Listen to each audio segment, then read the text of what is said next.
Call this meeting of the Kenmore Planning Commission to order Tuesday, September 23rd at 7 p.m. Clerk, will you please take the roll? Commissioner Olson. Here. Commissioner Macias. Here. Commissioner Dorian. Commissioner Dorian is excused. Commissioner LaSalle. Here. Commissioner Vanderlyn. Here. Vice Chair Thompson. Here. Chair Banashinsky. Here. Next, we have a reading of our land acknowledgement.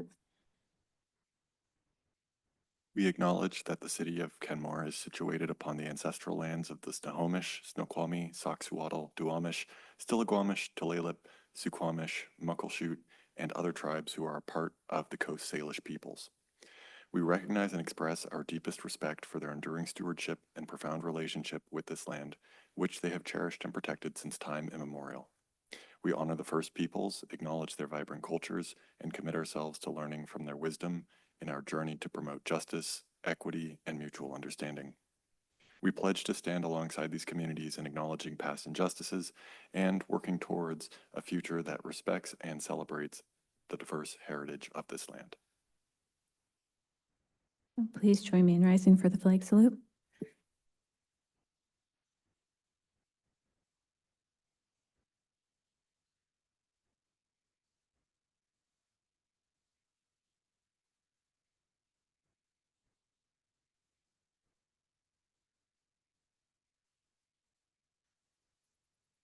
Next on our agenda is public comment. Is there anyone registered for public comment tonight? There is no public comment tonight. All right, we will move right on to the consent agenda. I will entertain a motion to approve the consent agenda. Madam Chairman, Yes. may I ask to be excused for the last two meetings? I was at 32,000 feet and I couldn't connect. You may be excused, Vice Thank Chair you. Thompson. Yes. So moved. I second. All right. All in favor? Aye. Any opposed? The consent agenda is approved with excusals for Vice Chair Thompson for the last two meetings. That brings us to the staff memo and our attachments for tonight. All right, good evening. Todd Hall, Principal Planner. We're rejoined again by Tom Beckwith. It's returned. As you know, over the last couple of meetings, we've been going over with Julie our goals, objectives, and policies, as well as some of the other items within the PROS element. And tonight, I just wanted to get one more last quick review of the goals, objectives, and policies. Hopefully that won't take too much of your time this evening, because we'd like to spend the bulk of the evening on the other couple of items, that being the capital facilities list and projects, and then also kind of take a look at the PROS narrative of the element. As you know, we're hoping within the next meeting, if the commission so chooses, to hold a public hearing. After going through these items, we'll see what the temperature is and see how you guys feel about moving forward on the next step. But what our objective is to really get those, the PROS element, as well as the capital facilities plan, which is the table. So if you remember back when we did the capital facilities element during the comp plan update, there's various lists of, it could be parks, transportation, and so on. So we're bringing forward just the project list for parks. So we put a pin in it back then, and now we're at that point where we need to adopt the list of projects for the CFP. So that's why tonight we're going to be going through that. We're also Tom wanted an opportunity to go through the level of service with you. You've seen that before, but they've done some additional refinements. So we're going to go through that with you as well tonight. So that's kind of what we have on our agenda. So Madam Chair, if you are okay, we'll just start with a quick review of the goals, objectives, and policies to make sure you guys are all ready to go on those. That sounds great. Thank you.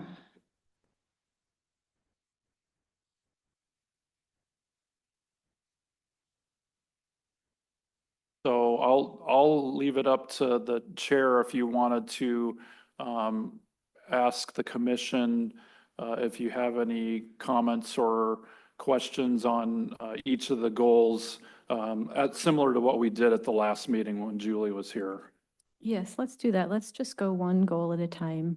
We can go the goal one, then goal two. All right, so we'll start with goal one. Are there any questions, comments, concerns about goal one?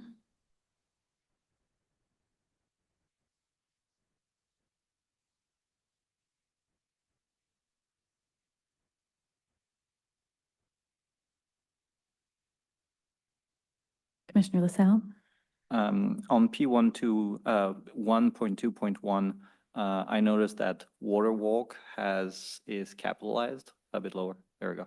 Is capitalized. Does it refer to something, a specific concept? Not that it's trademark or anything, a specific concept, or just is water walk, why is water walk capitalized? It's an old term from the last pros plan it was a term to describe the connection between Logboon Park and Tloquidis. It was just called a water walk, just to reflect that it would be a connection. You can call it something else if you like. No, it's fine. It's just, I assume that the capitalization meant something, was referring to something specific. And in which case, if it is, and it has a understood definition, maybe we want to add that as an asterisk, as a footnote to that policy.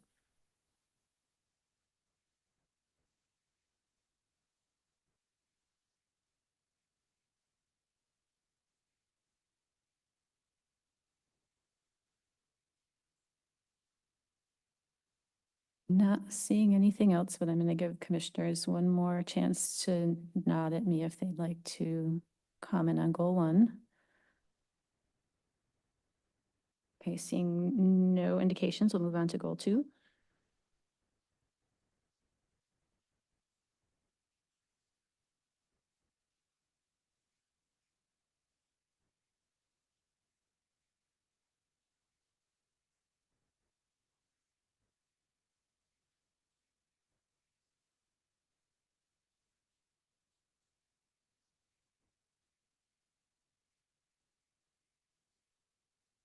Thank you for adding equitable. Yeah.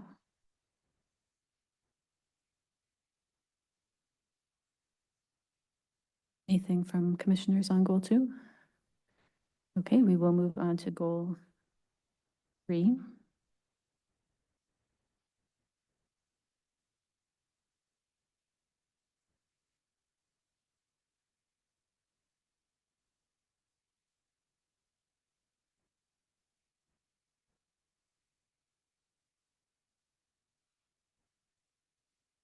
I felt very heard by your addition to P 3.1.5, so I have to acknowledge that. Thank you.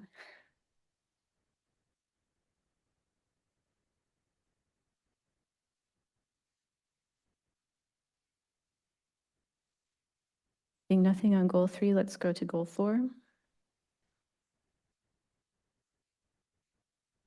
For those listening at home or watching the recording, the commission has spent considerable time on these in previous meetings, so we're just doing a final review.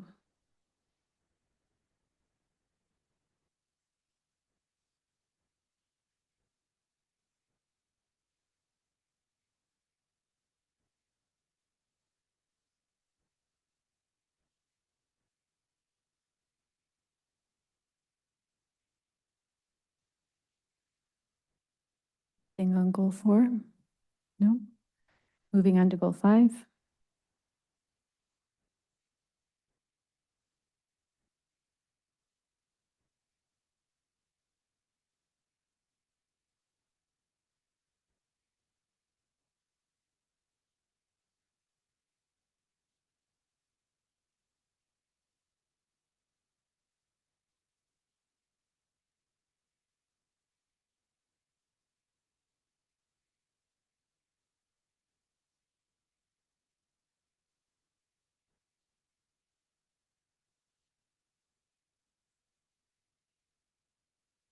Commissioner LaSalle?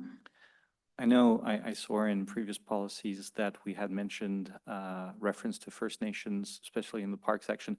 I know we had a conversation, maybe this is just a reminder for me, we had a conversation around maybe also including encouraging programs around First Nation art and culture, potentially in Section 5 as well, and I don't see it. So I can't remember, was it because we decided against it or just that needs to be referenced?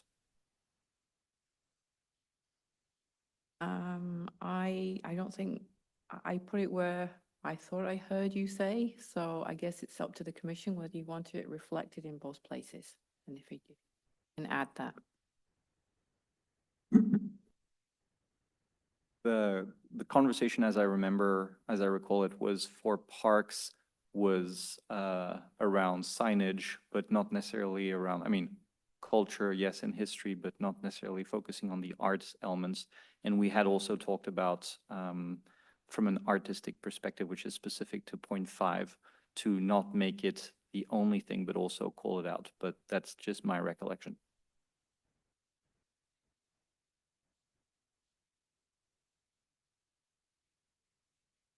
So to just follow up on that, would that be to expand on new policy P514?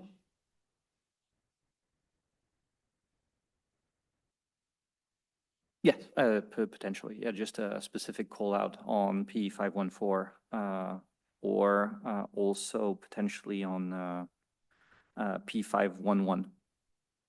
Either or. I think the intent for me is to reference that as an area of opportunity, but not necessarily the only part. So as long as it's mentioned somewhere on the art side and not only on the cultural, historic, and nature side, then works for me. Hopefully it works for the other commissioners as well.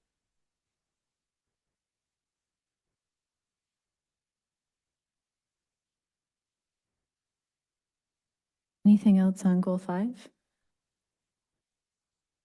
Seeing nothing, we'll move to goal 6.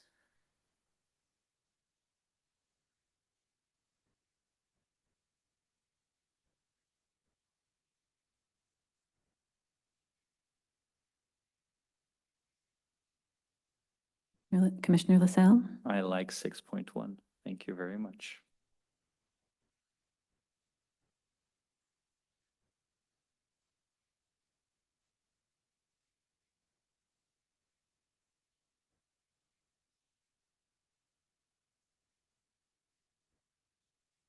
Anything else on goal 6?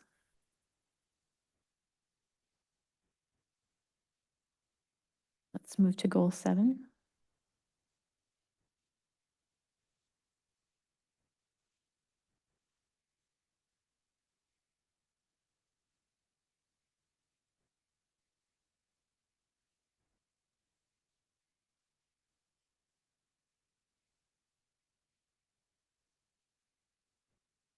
Anything on goal 7?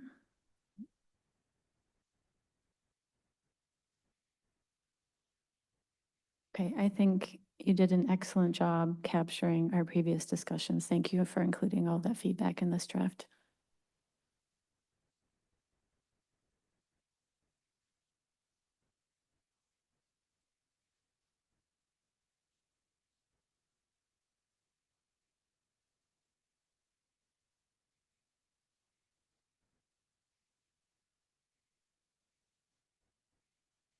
So this is your draft.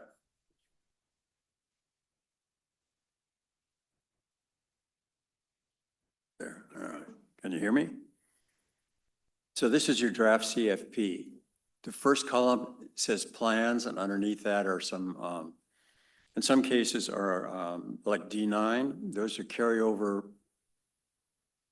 listings from your previous CFP. We've not assigned those kinds of things to the rest of the list. The priorities, usually we use low, moderate, and high. We don't recommend that you try to put them in any kind of numerical order because for one thing, it's going to change depending on what your opportunities are.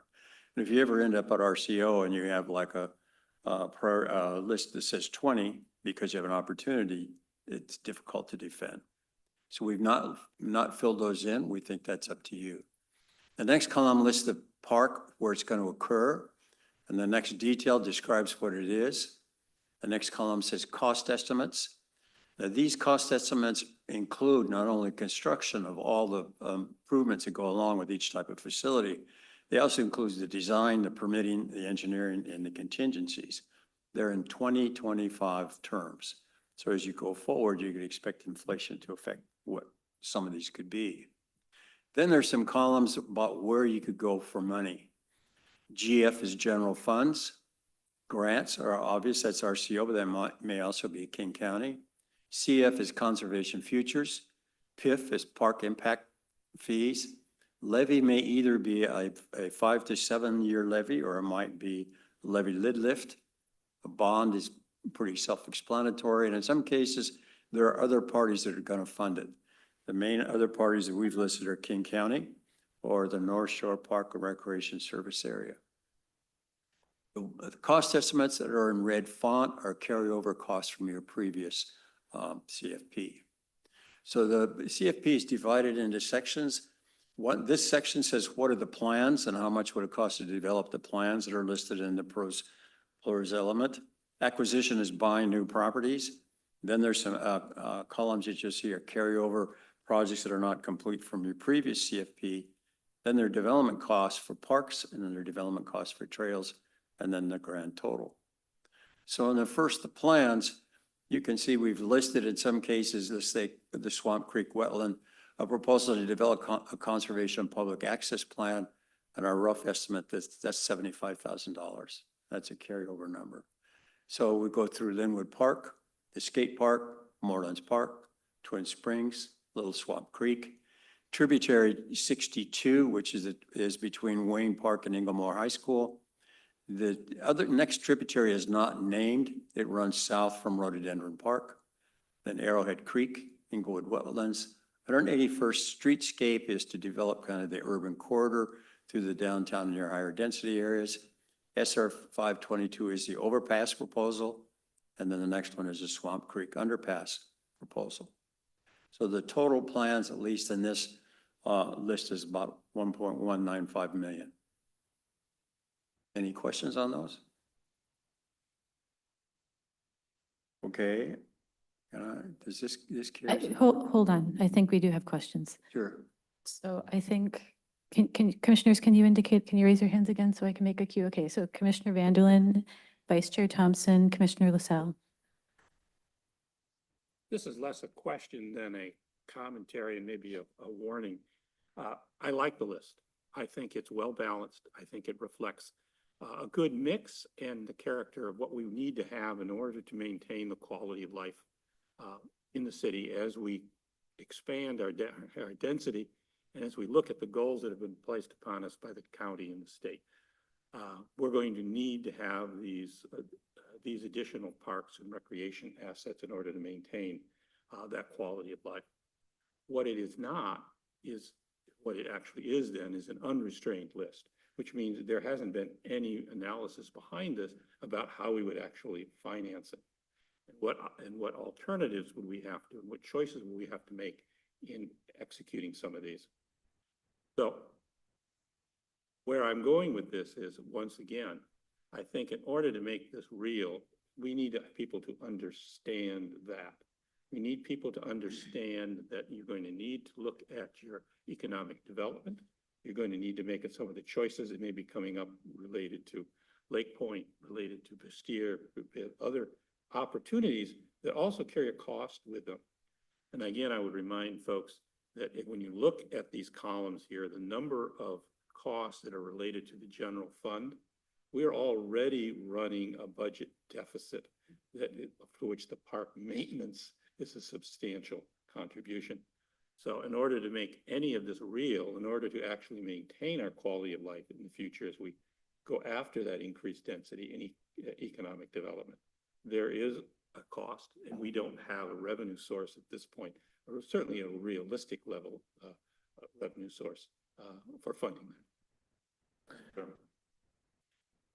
An appendix to your full PROS plan deals strictly with financial estimates. And we've taken a look at where you've been generating the revenues to pay for your parks and what that would be going forward. and then how much we think you can afford in a 6-year and a 20-year schedule. But that's an appendix to your pros plan, not necessarily in this chapter. In addition to that, one of the last things we put in the process was to survey your voter households. So these projects would be, they have the opportunity to rank priorities and then to take a look at what some of the financial options would be and how much they're willing to pay. And so we would use that information then to reconcile back to this, to say how much we think you could afford to spend and where in 6 years and in 20 years. That's But that's an appendix. That's a critical piece of work. Yes, it is. I'd love to see that when it comes to. You will. Vice Chair Thompson. Thank you very much. I agree with everything my fellow commissioner just said. But I had a question about the overpass and the underpass cost estimates. It seems to me that those are entirely too low. And I would think that we would have some help with the state for the 522 overpass, and I guess likewise the underpass. So I'm wondering why it's so low and other Well, this is the assistance. planning section. This is not the cost to construct it, correct, Tom? This is just a This is- feasibility This is assessment. to assess the feasibility. This is not to say this is the final of what it would cost. This is to do a study to look at, is it feasible to do it? And from that feasibility study, you would then be able to develop a cost estimate for what it would cost to design and construct. Well, Sense? I understand that, and Okay. that's because it says plans, and Yes? I'm suggesting that the plans itself would probably cost more than what's listed here. That's what I'm concerned about. I indicated that this would come from the general fund, and more than likely, anything on 522 would be shared between you and Warstadt. Then depending on what Warstadt thinks a feasibility study should be, it could grow and they could contribute more to that. Generally, the key issue on this kind of feasibility study is if you do it, where would you put it? What kind of structure would it be?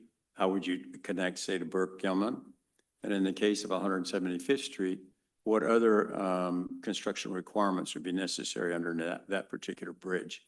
So for example, the bridge, 175th Street has creosote wood pilings into the creek, and that probably at some point in time needs to be swapped out as well. So you could have DOE involved in that as much as Warstadt. Yes, these could easily grow into much bigger numbers, but I would say this would be your contribution maximum once you begin to talk to Warstadt and DOE.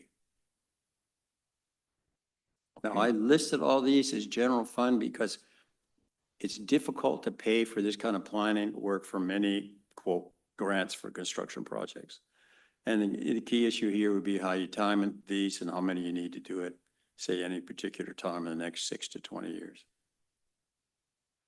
So I do understand your philosophy there. I'm sure that I anticipate that council members will look at that and have similar questions. So, but I understand where you're at. And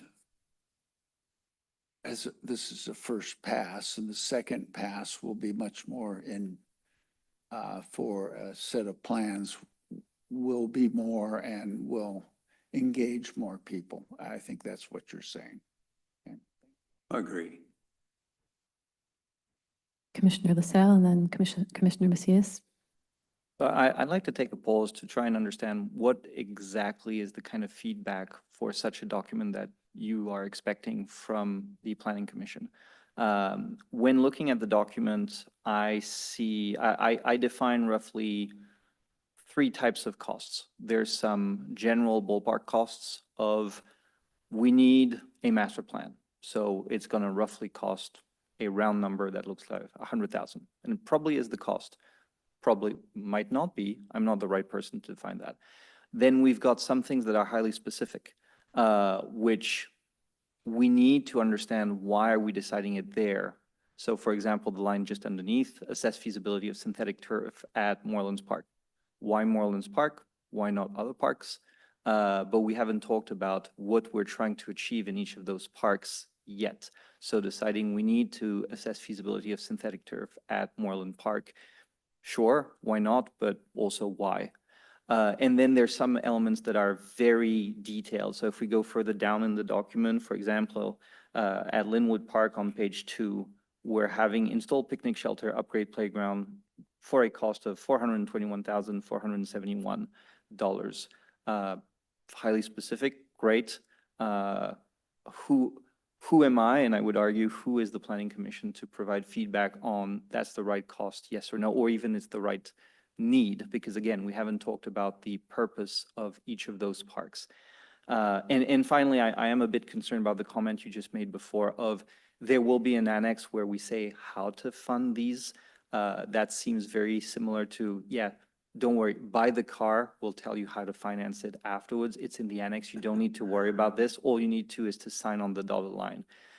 For all of those reasons, I'm not super comfortable with this document, and I would like to better understand from your perspective, what are you expecting to get from the Planning Commission with regards to this document? See if I can keep up with your questions. First, all these are generated in your pros plan. You look at your draft pros plan, it's either look at your citywide elements or you look at each particular park site. These are listed under each particular park site or in the citywide plan, and you've seen it before. There's nothing new on here that's not in that document. When it gets specific on costs, for example,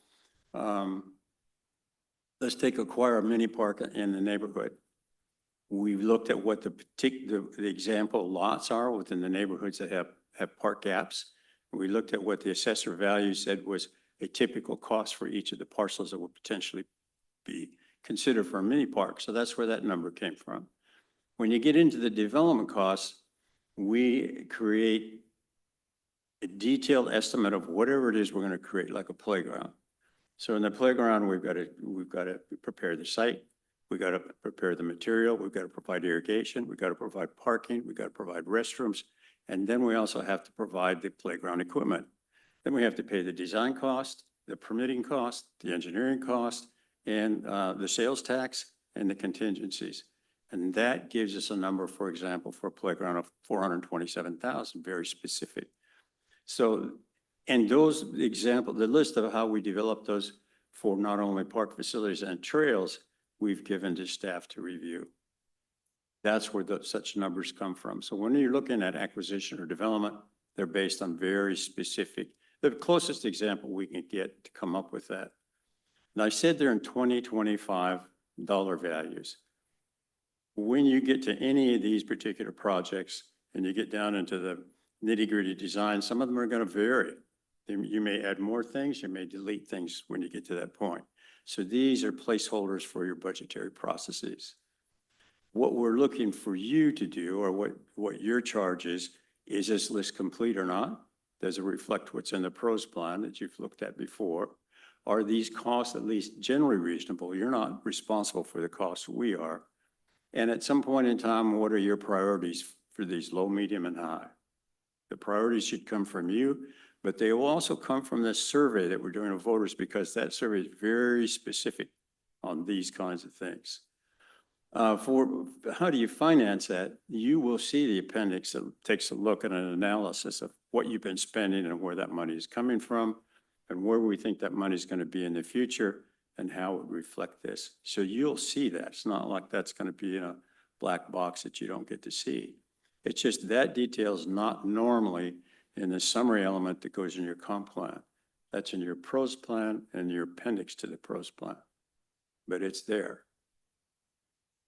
Did I answer your questions?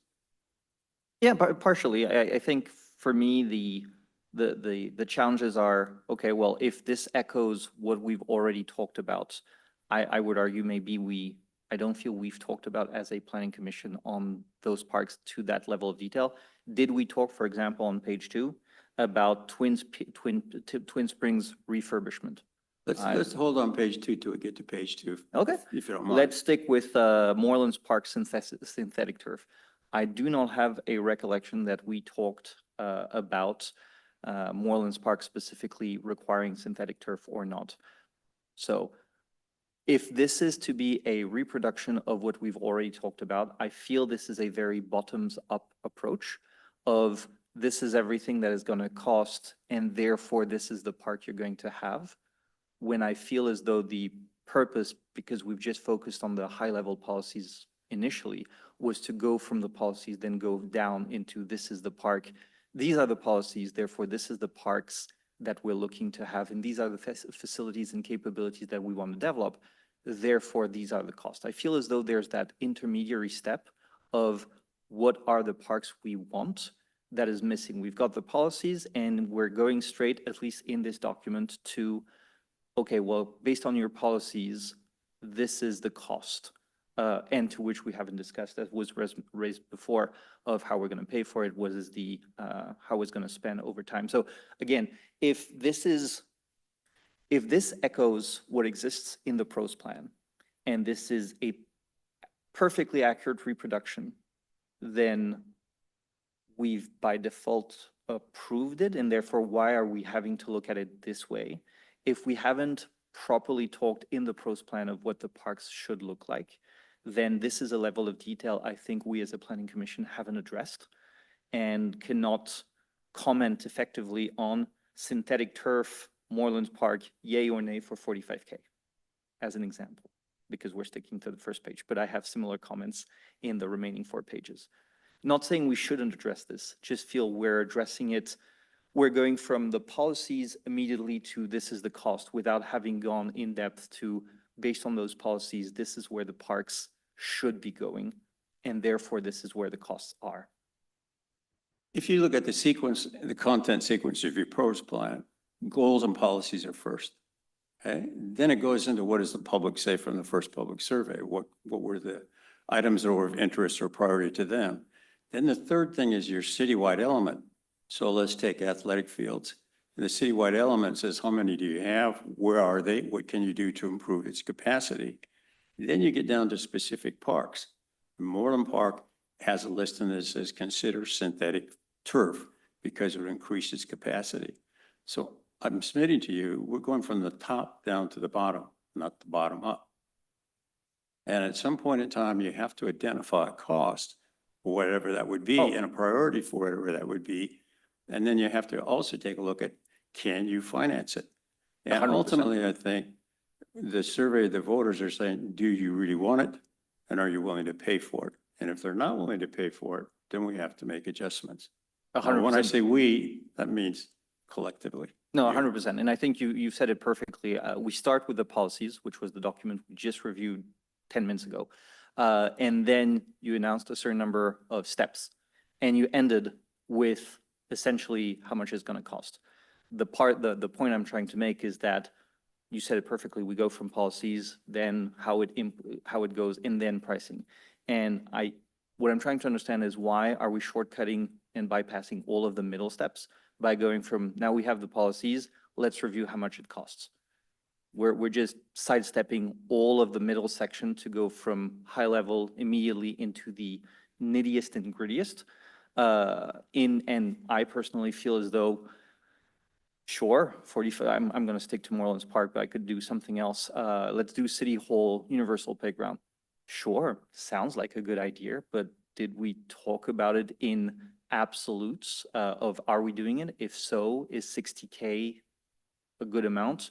Maybe, maybe not.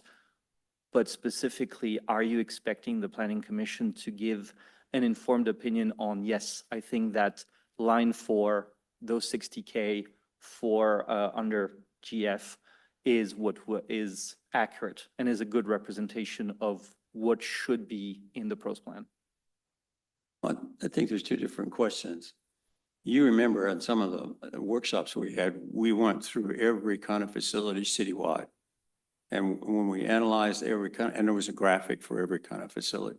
I will just interrupt saying the graphic we had was an aspirational graphic, which was this is what it could look like. For example, Log Boom Park, the Log Boom Park today and the Log Boom Park in those graphics do not match, but it's not, and we discussed that it wasn't necessarily necessary We that they did two match. different kind of graphics. Chapter 5, are citywide elements. So when we were looking at athletic fields, we said, where are they? Who has them? What size are they? Are they going to be enough? Then we went to specific park sites and said, okay, what can we do to either increase capacity or not? That process you were part of, we did those workshops. You saw those materials. You have copies of those materials. If you object to them, that's perfectly within your right to do that. When we get to this point where we give you costs, we're responsible for the costs, not you. We're responsible for the estimates, not you. But at some point in time, somebody has to make those estimates, and that's what we've done. And 100%, but you said it yourself. You are responsible for the cost, in which case, what is the feedback you're expecting from the Planning Commission regarding these? Because as you said it, we are not responsible for those, you are. And is this an inform, in which case, great, appreciated, or are you expecting specific feedback from us? And if so, in which capacity? I think the question is, one, does this represent what was in the pros plan that you reviewed? Are you comfortable with the list, that the list is complete or not? If there are things that should be added or deleted? And probably more important are the priorities. And I would say the priorities I would recommend be preliminary to get the results of the survey.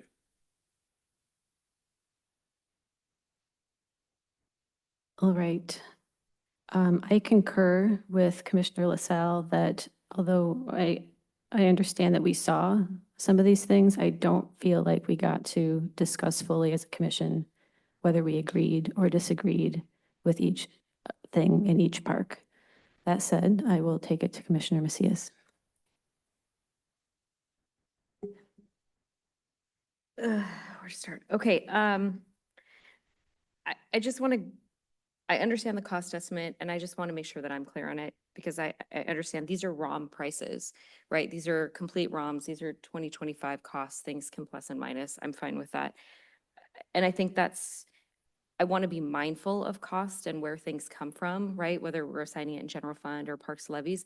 I also want to be mindful of the fact that there are some things in here like the synthetic turf in Moorlands that is sitting in our current CFP budget now for assessing feasibility, which means we've already discussed it, we've already approved it, it is something that's on the plan. And I also want to be mindful of the fact that we're looking at this as an overall parks plan. So when we look at 522 overpass and Lake Point together, that we should be mindful of that, not just cost alone, because we will get there to cost. And I think there's some things in here that are levied or bond that we should allow voters to look at. So I don't want to say it's too expensive when it doesn't fit with our overall plan for the city. And then I do, because I do like fact, August 7th, we had a whole document and we went through park by park by park and we discussed it. And we did make some changes, especially with Swamp Creek and right? We did not want athletic fields in that back side area, pulled that out. So I think we have had it, we've had a light touch, and I'm assuming we can go back to those pieces. If we're assessing these as priorities, we're assessing them as priorities, not just based on cost, but on what the city is asking for. And then go back to, does it match already what's in our plan and continue forward with it?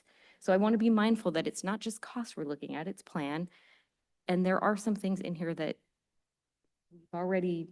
we have already discussed. Right, I mean, Tom, I just want to make sure that we're looking at this as a whole. We're not just assigning the bucket of money that it's coming from yet, correct? Correct. Couldn't have said it better myself.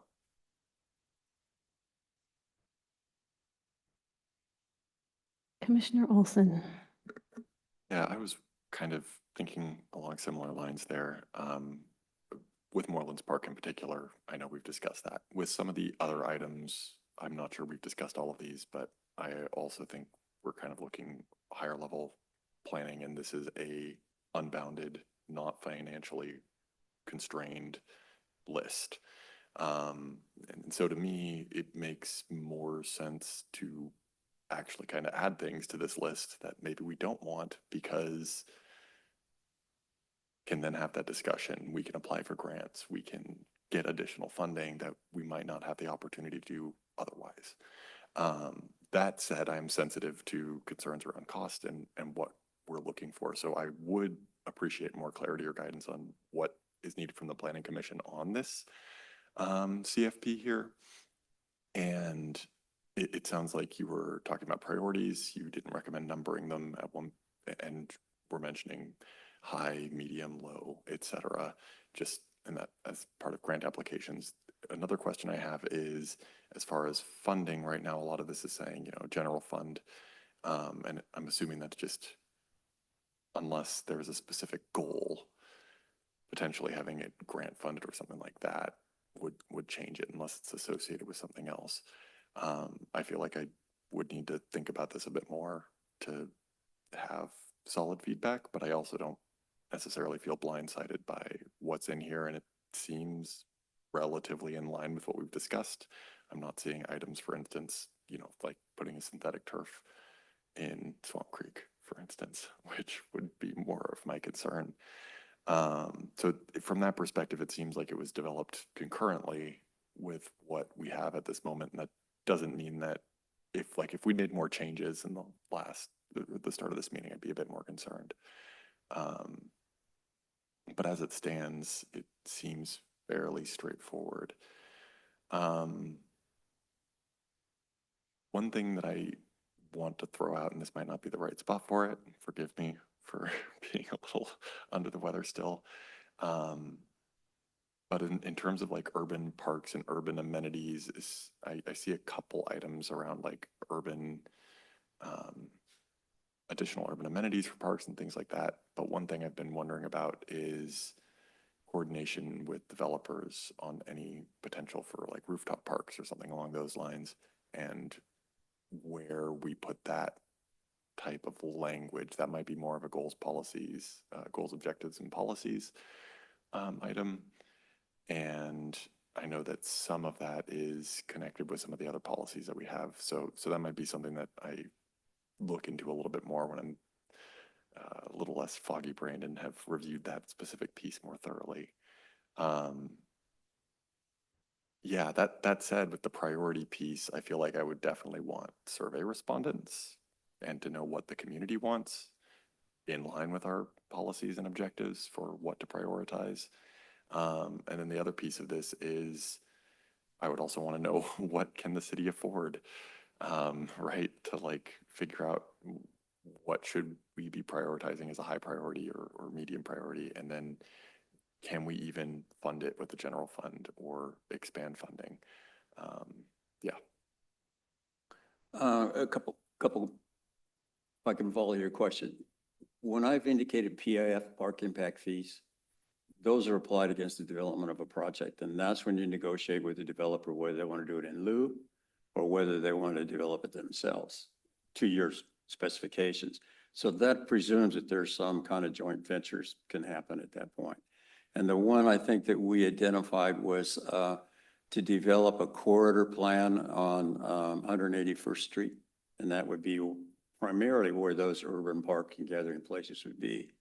And in that master planning process, you would then begin to look at where potential sites could be or what the scales would be or what probably some of the alternative ideas would be about what those urban parks could be.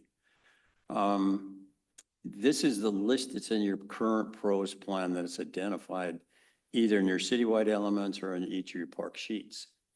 But this doesn't limit you if in the future you want to add a project that's not listed, so long as it adheres to your goals and policies. So if one of your goals and policies was clear to acquire waterfront property and extend the water walk, you have the ability to add to the CFP if it fits that, even if we haven't explicitly identified it here. On the other hand, you can eliminate some of these if you choose, but then we also should eliminate them out of the PROS plan park sheets for consistency. Did I answer all your questions? Yeah, that actually makes me a little more nervous about adding things to this now, though. But appreciate that clarification there. yeah, I think I would want to think about some of these options some more. I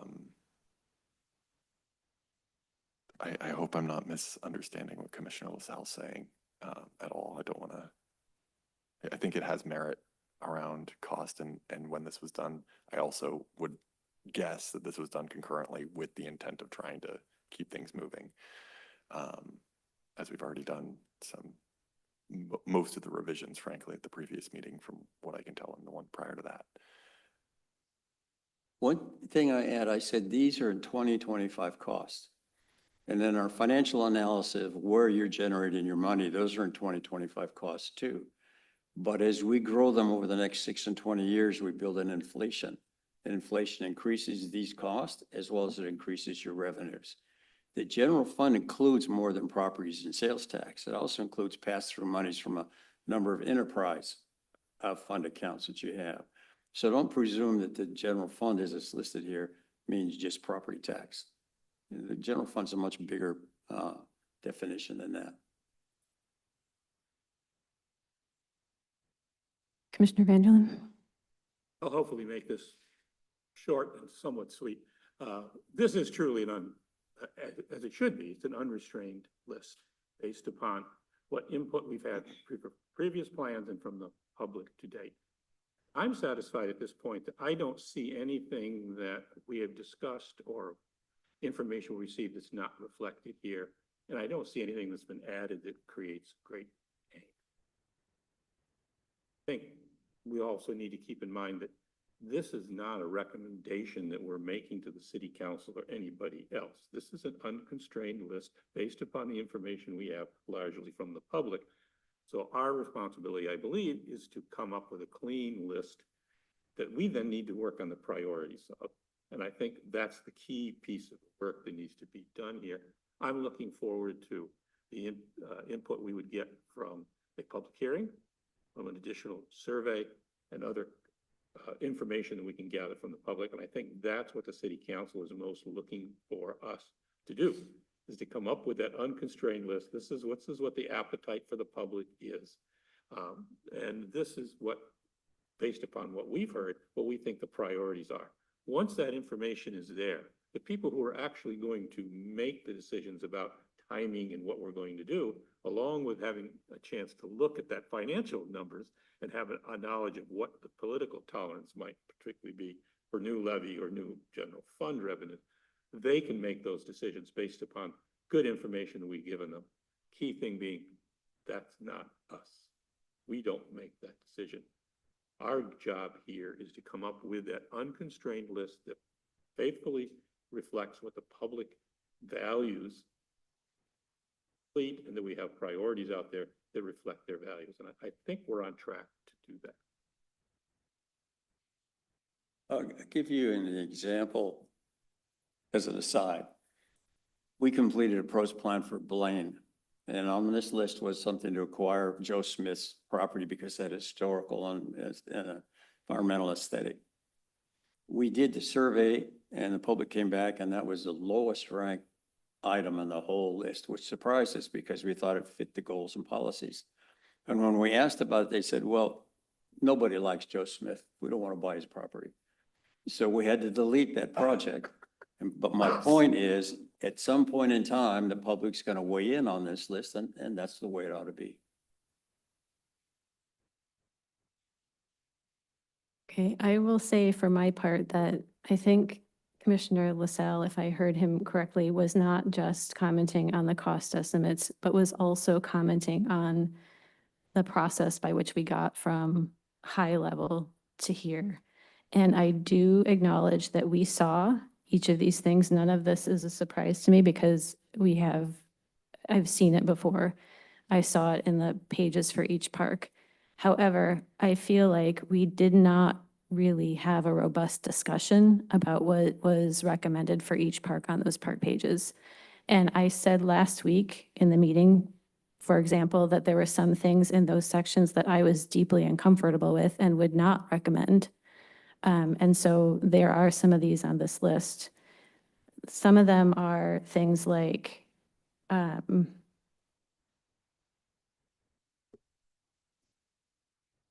tributary 6-2 and tributary and Arrowhead Creek. I don't know what those are.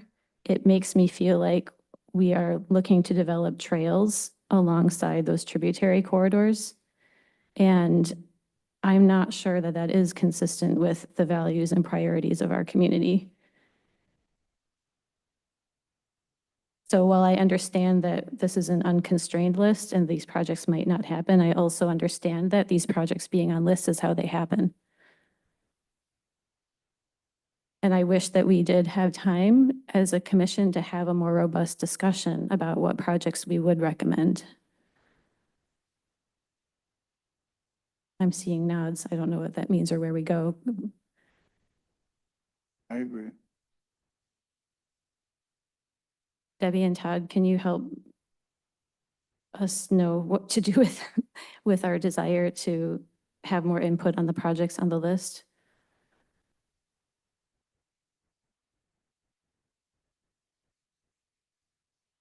I'm trying to think, come up with some options here. I think where we were trying to get to was adoption of a pros element and a capital facilities element this year. And understanding that we need a little bit more time on the pros plan to get that public feedback to then complete the pros plan, which would probably go into the first quarter of next year. I think what I'm hearing you say is that you do not feel comfortable moving forward with the capital facilities element without the information from the pros plan. I think that in part, and without understanding more fully what is tributary project. I don't actually recall seeing that one in a park page because I don't think that that's a park, for example. And then some of the other ones in the park pages, and I won't comment on them because they're not on page 1, but there were some elements of details called out on those park pages that I've already put red lines through them on the following pages.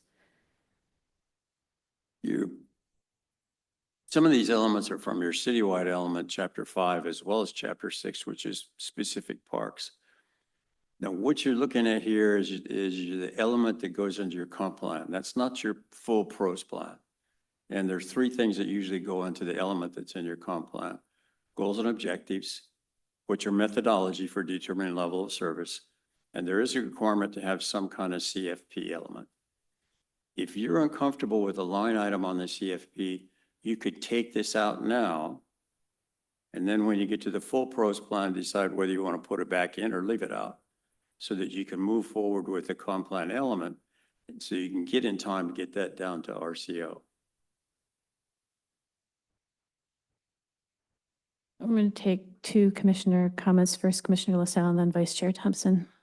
I appreciate that. I think I appreciate by that, I mean, what you just said. I think for me, with regards to what's maybe not on page 1, but more, for example, on page 2 of development parks, I understand that this is non-binding, but in that case, if everything can be on the list, then my argument would be, what is the point of the list? Or is it just as an inform of an option menu of, hey, you guys will be talking about what we'll have in the parks later on, just as an FYI, depending on the options you select, this is the menu of cost that might come with each selection. To give an example, and I'm purposefully jumping to page 2, apologies in advance. But for example, I see that North Shore Summit has $307,425 associated for a picnic shelter and a sport court. Since defining what sport court we would like to have as a city is based on the feedback of what we need to have versus what people would like to have, which we talked about in last week's commission meeting that we will not have now and will have later, I would argue, sure, 307,425 seems great, but 521,673 would also be good depending on the sport court. And so I think for me, I understand that we could, if we feel collectively uncomfortable, we could remove things or we can add things. But if we can remove or add everything without necessarily understanding what the what the purpose of each park in the in-depth discussion for each park could be. I go back to if it's absolutely non-binding, the list looks great. But if it's absolutely non-binding, then this purely is an inform, and in which case the planning commission has no input necessarily to provide outside of I'd add this line potentially because that would look good. But there's no real review that we need to have for this because we don't know what the parks that we would recommend would look like. Or if everything is on the menu, then why restrict ourselves to what exists in the pros plan? We could also add many other things that would just have the same reason to be on this list than what already exists. I'm not sure I follow you. We developed a draft pros plan. We did that together. You reviewed all the elements. And it went from the top to the bottom. Okay, in that draft plan are a lot of proposals, but at some point in time to complete the plan, you have to have an implementation. You have to have a list of projects that you want to try to fund, or at least that you want to consider, funding being a separate piece of analysis. Now, we are looking at two different products, if you want. The element that goes in the comp plan, which is a simplified version of a standalone plan. It's the same for transportation or water or utilities or anything else. And a full standalone pros plan itself, which is much more detailed, which goes into, shows all the graphics, shows all the park size, does everything else. This element in the comp plan does not. It's not intended to try to replicate everything else. Now you have two timelines. You have to meet RCO's requirement by the end of the year to be eligible for grants. And that means this chapter of your comp plan. And it has to be reviewed by a Commerce Department since it is an element of your comp plan. Your pros plan goes to RCO on a separate schedule and doesn't go to Commerce, goes to a different agency, RCO.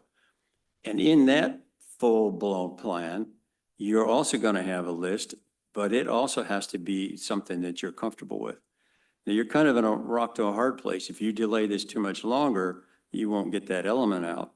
If there are things in this you're uncomfortable agreeing to at this point in time, for the purposes of getting the element comp plan out, take them out. We'll discuss or review or resolve them when you do the full pros plan. But don't try to do the same kind of level at this element that you're going to do with your full pros plan, or we'll get stuck. Sure, but in that case, if it's non-binding, then I have no issues with anything because it's non-binding. It's non-binding in that sense, no.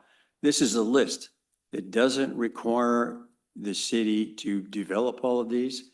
It doesn't require the city to do them in the contents that are listed. I mean, they're conceptual based on your post plan. I'm going to propose that let's hear from Vice Chair Thompson, and then I have a proposal. Go ahead, Vice Chair Thompson. Okay, thank you very much. First of all, I want to say that I agree with the chair that when something shows up on a list like this, it has, no matter what our intent may be, just the impression that it might actually happen. That's the way politics works. And that's the way,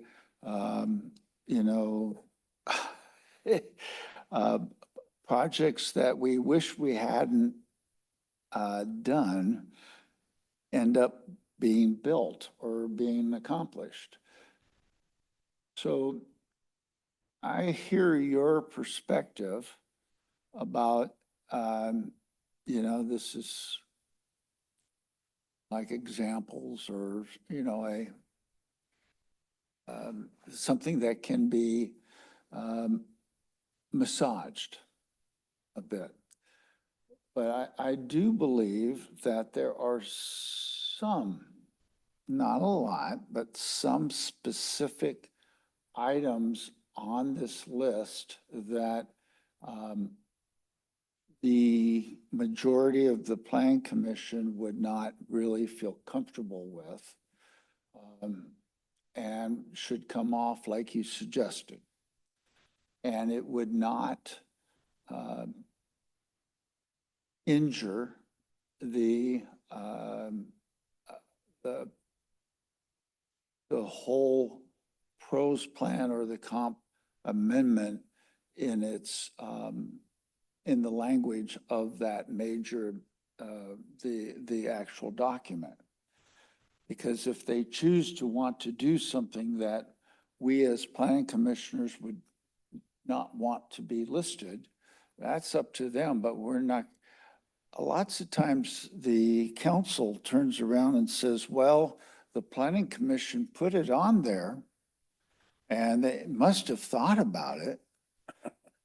And I've seen that happen more and more, especially on some things that have happened in the last 3 years. So if the chair or somebody wishes to object to a line, I think we should have a vote on it and simply delete it. We can do that now, and then we can do that after the hearing and so forth, and be done with it. Vice Chair Thompson, that was actually going to be my proposal as a way to move forward, is that we, just looking at the plans section of the table, talk about each line, bring up each line, and then we can look up and down the dais and see, we like, yes, leave it in, or no, take it out. And we can do it that way. And then that will satisfy our need to finish this document ahead of a public hearing to approve this element in time for our deadline. And then when we get feedback from the public on the pros plan and have more information about what our needs are based on the information that we don't yet have but is coming, things can be added, as I understand from Debbie and Todd, and I think you too said that, Tom, like things can be added at a later time. Commissioner Olson? Yeah, I just wanted to quickly voice some of the items that are added, particularly the 2 tributary items, I believe are related to the trail plan and an attempt to connect things. So I understand the concern around the tributaries. My follow-up to that would be, do we have to have that by the tributary? Is it based off of property limits?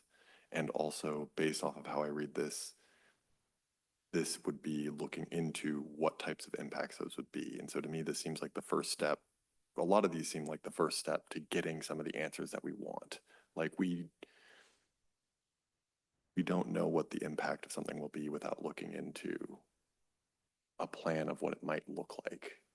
And I just want to keep that in mind as we go through each of these items. Because I think that there are valid concerns and there are probably things that we agree should not be in here, but I also think there's items on here that the plan needs to happen, or an investigation into what the option would look like would need to happen for us to know. And the question on what is prioritized will be dependent upon a survey and other items. And yes, that makes this list more nebulous, but I think this list at this time is better nebulous than cut too much, is I guess the only piece that I would put there. That does make it a little more wishy-washy. I agree with that. And it means that there's probably quite a few things on here that we'll never see happen. But I think that's probably, I don't know, I'm thinking back to the trail that didn't happen on the toll pipeline. It took a plan to know, hey, we don't want that as a city. There was people that wanted it and the people that didn't want it. And until you had a plan and something to look at and really coordinate and work through it, it didn't make sense in the end, but we didn't know that without that information. That all said, I think it might feel obvious to some of us on some things. And I think it's really hard to know without that hindsight. And we don't get that without developing, or at least having the ability to look into some of these items. anyways, I won't belabor the point. I agree with what you're saying, and we should All probably right. just go through line by line. Thank you for sharing that perspective, Commissioner Olson. Commission- The little, tributary, 62 tributary and Arrowhead Creek are spurs, but they don't affect the overall network of trails. They're planned separately. Got it. You could eliminate those and that would not disconnect your trail network. Okay. Commissioner Vanderlin? Going back to the original, I think, by chair, is I would agree. If there are commission members who don't recognize items that are on this list as having been thoroughly discussed in the past, let's identify them, remove them, put them on an agenda for a future. Sorry, just to see. Then we move. And as I understand it, of this list is from the information, additional of the work we've already done. Don't understand or recognize what this is, then there's work still to be done. As you've suggested, Chair, that we go through these. But however we do it, we agree to take those out. The idea is we're going to have those come back in an agenda at a future meeting. Information on those so we can discuss after we've had the public hearing. Commissioner LaSalle? I'll just make it easier for everyone because I know I'm probably the problem child here. I think what Vice Chair Thompson said is what I strongly resonate with. If this is an unbinding, non-prioritized list, I agree. Most of what we talked about, or almost all that we talked about, is listed here. Either as a, yeah, we definitely should recommend it, or a, no, we probably shouldn't recommend it, but we talked about it, so it's on that list. My main concern was beautifully said by Vice Chair Thompson, is that if we need to come up with a list, totally fine. But having a list that is non-prioritized does open an issue of having those priorities defined by Fiat just because, oh, they're on the list, which no one took the time to prioritize effectively, be it Planning Commission or be it further down the road, the City Council, because City Council said, well, if Planning Commission had it, then we must have thought about it. So if it's just coming up with a procedural, unbinding, unprioritized item list, I'm fine with the list as is. If this is supposed to reflect what we should be recommending, then because we haven't had the in-depth conversation I think we should have on the various parks, but also not only individually, but also identifying what the priorities are for the city that we want to emphasize and how we assign them to various parks and recreation facilities, then this list would not be representing this. If, again, this is meant to be just a laundry list of things, I'm totally fine with that. While I do have my personal objections to the list, please do not feel like you have to conduct a vote line item by line item for me. My concern is with the potential impact downstream of such a list itself, not a specific line item that I might not recognize personally. The reason for that is most likely my memory is faulty rather than this does not represent something that's in the pros plan. Well, I think to your point, Commissioner LaSalle, these things may be in the pros plan, but they're not all things that we have had considered discussion about. And anything that we do and pass on is a recommendation from us. So I personally like to be comfortable with the recommendations that I'm making, which is why I am having this discussion with you all about the list and my particular concerns about it. Maybe we don't need to go line by line. Maybe I can just open it up and ask, are there any lines on this list that anybody has particular concerns about? And then we can see if there's consensus or not on those. Commissioner Olson? Yeah, I mean, I think I have a few based off of that, and I like the approach brought up by Commissioner Vanderlyn around maybe setting some of these items aside until we can discuss them more in depth, because I suspect some of these things, it's very much, it depends. That said, knee-jerk concerns that I have, sending something forward would probably be both the tributaries. I am very pro-trail. I also don't want to pave over a wetland and don't necessarily want that. I mean, it's not worded that way. I don't think that's what would come from a plan, but it has implications to the point Commissioner LaSalle is making that I think is quite valid. So yeah, tributary 62 and just the tributary at Rhododendron Park. I suspect that I want something along both those lines, but I think it's worthy of more discussion. And if this is an issue at this time, I prefer to strike it in the meantime and set it aside. Oh gosh, there was another one.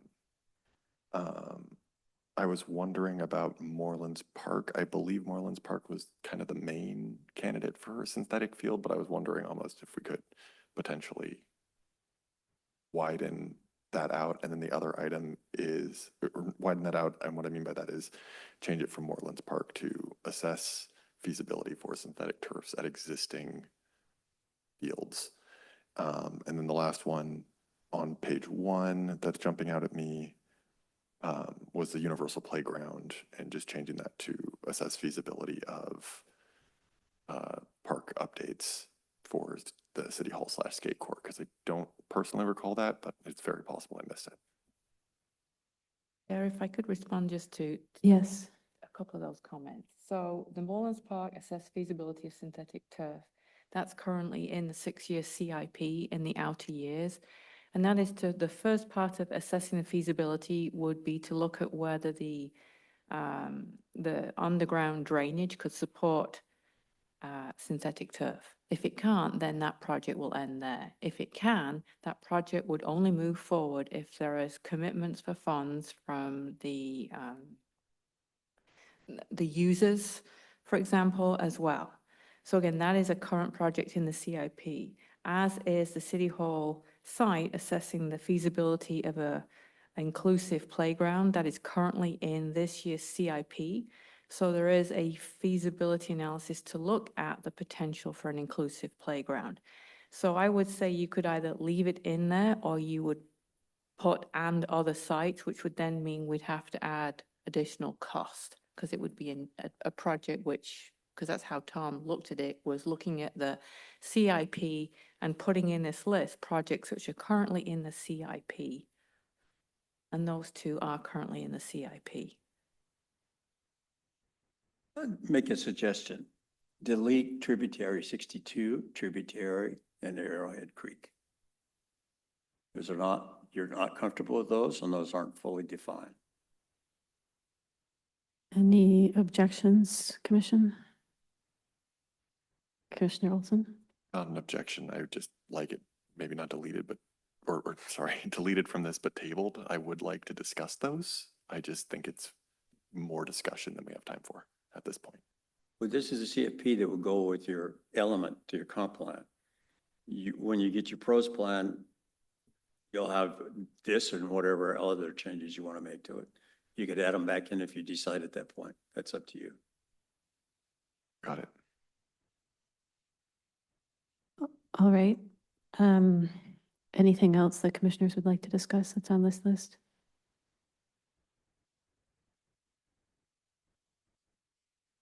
Vice Chair Thompson? Thank Yeah. you. Well, I know we have environmental concerns about synthetic turf. So that's one area. So there's pros and cons on that.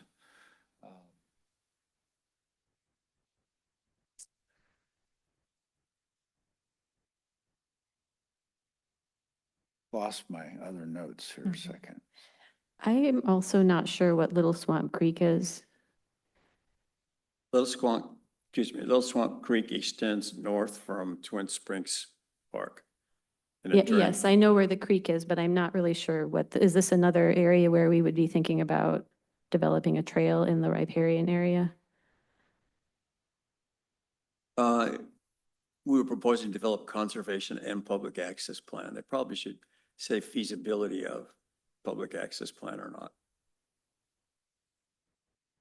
Yes, if you're comfortable with it, take that one out too. I personally would love to have it tabled so that we can pass this element and discuss it with the others. I saw a few, I got three nods. Can I get one more? Okay, we got 4 nods.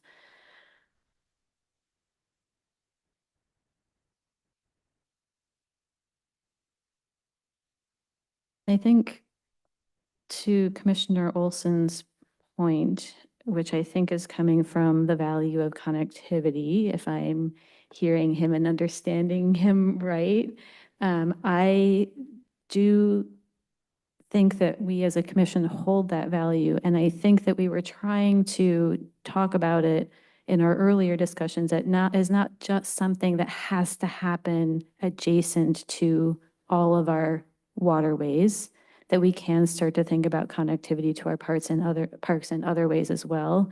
And I think that's one thing that I personally didn't see reflected when I looked at this. I don't know that it can be at this point, and I'm fine with that. I just think that's one place where I noticed that our conversation didn't quite trickle down.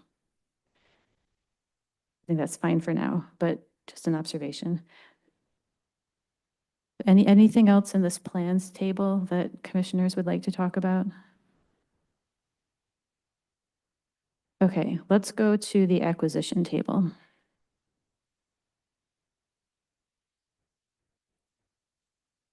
So from the list, first is Swamp Creek acquire wetlands. That's already been funded, 7.8 million. Lake Point is to acquire the park site around the buffer area. That's also been allocated money. The water walk, it's to acquire the shoreline from Lake Point. That's to be determined. That's in negotiation. Athletic, park names? To Lockwood East Park is expand the open space, and that's also been proposed, but the price is to be determined. Athletic fields is to acquire a site, and the 7 acres is just what you currently lease. And I think an amount has been budgeted at 10.5 million for that. Northeast 182nd Street, the next 4 are to put mini parks in those park gap areas.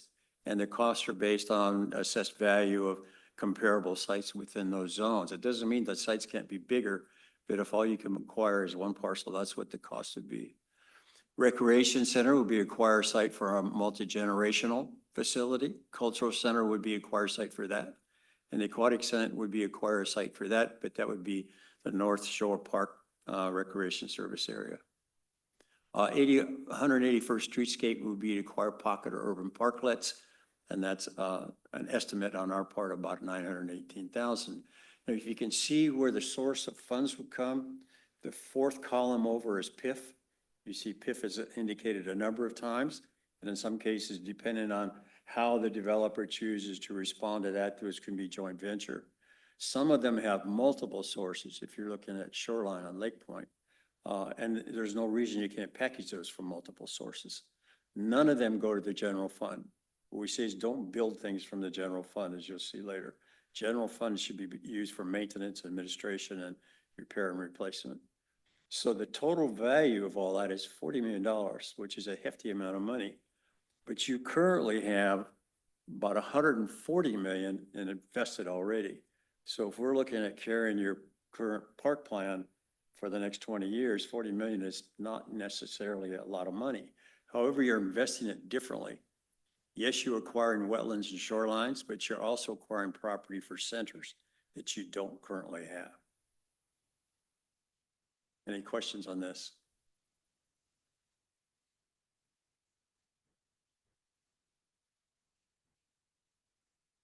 I am not seeing any. Okay. These are the holdover projects that are in your current budget for 2026. And the fonts are in red to indicate that those are the budgeted amounts that are put in there. So Twin Springs was to finish refurbishing the park. The Lockwoodies was to monitor the improvements project. Log Boom was to monitor that project. Rhododendron was to monitor that project. And the Toll Pipeline Trail was to construct phase 2, and I did not have a number to put in that. But those have all been budgeted in your current 2025 CFP. Commissioner Olson? Yeah, I was wondering, this one almost looks like it's related to the plan I was just mentioning, actually, from 73rd to 80th. I'm almost wondering if this would be one that would go back kind of towards the planning phase instead, to identify a pathway for that trail to continue around Swamp Creek instead. That's in the trails plan coming up.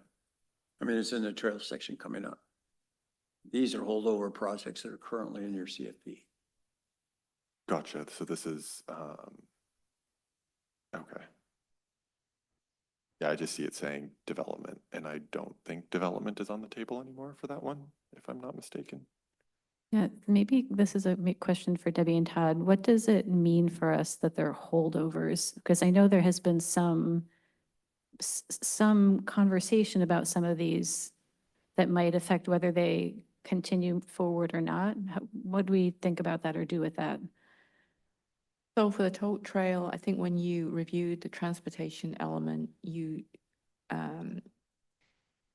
it was the trail through Swamp Creek between 73rd and 80th was taken out.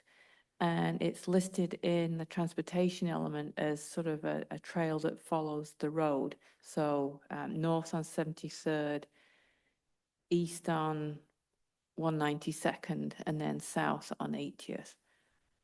So again, if this is something which is you don't want to see in there and there's no dollar amount there, we can take that line out.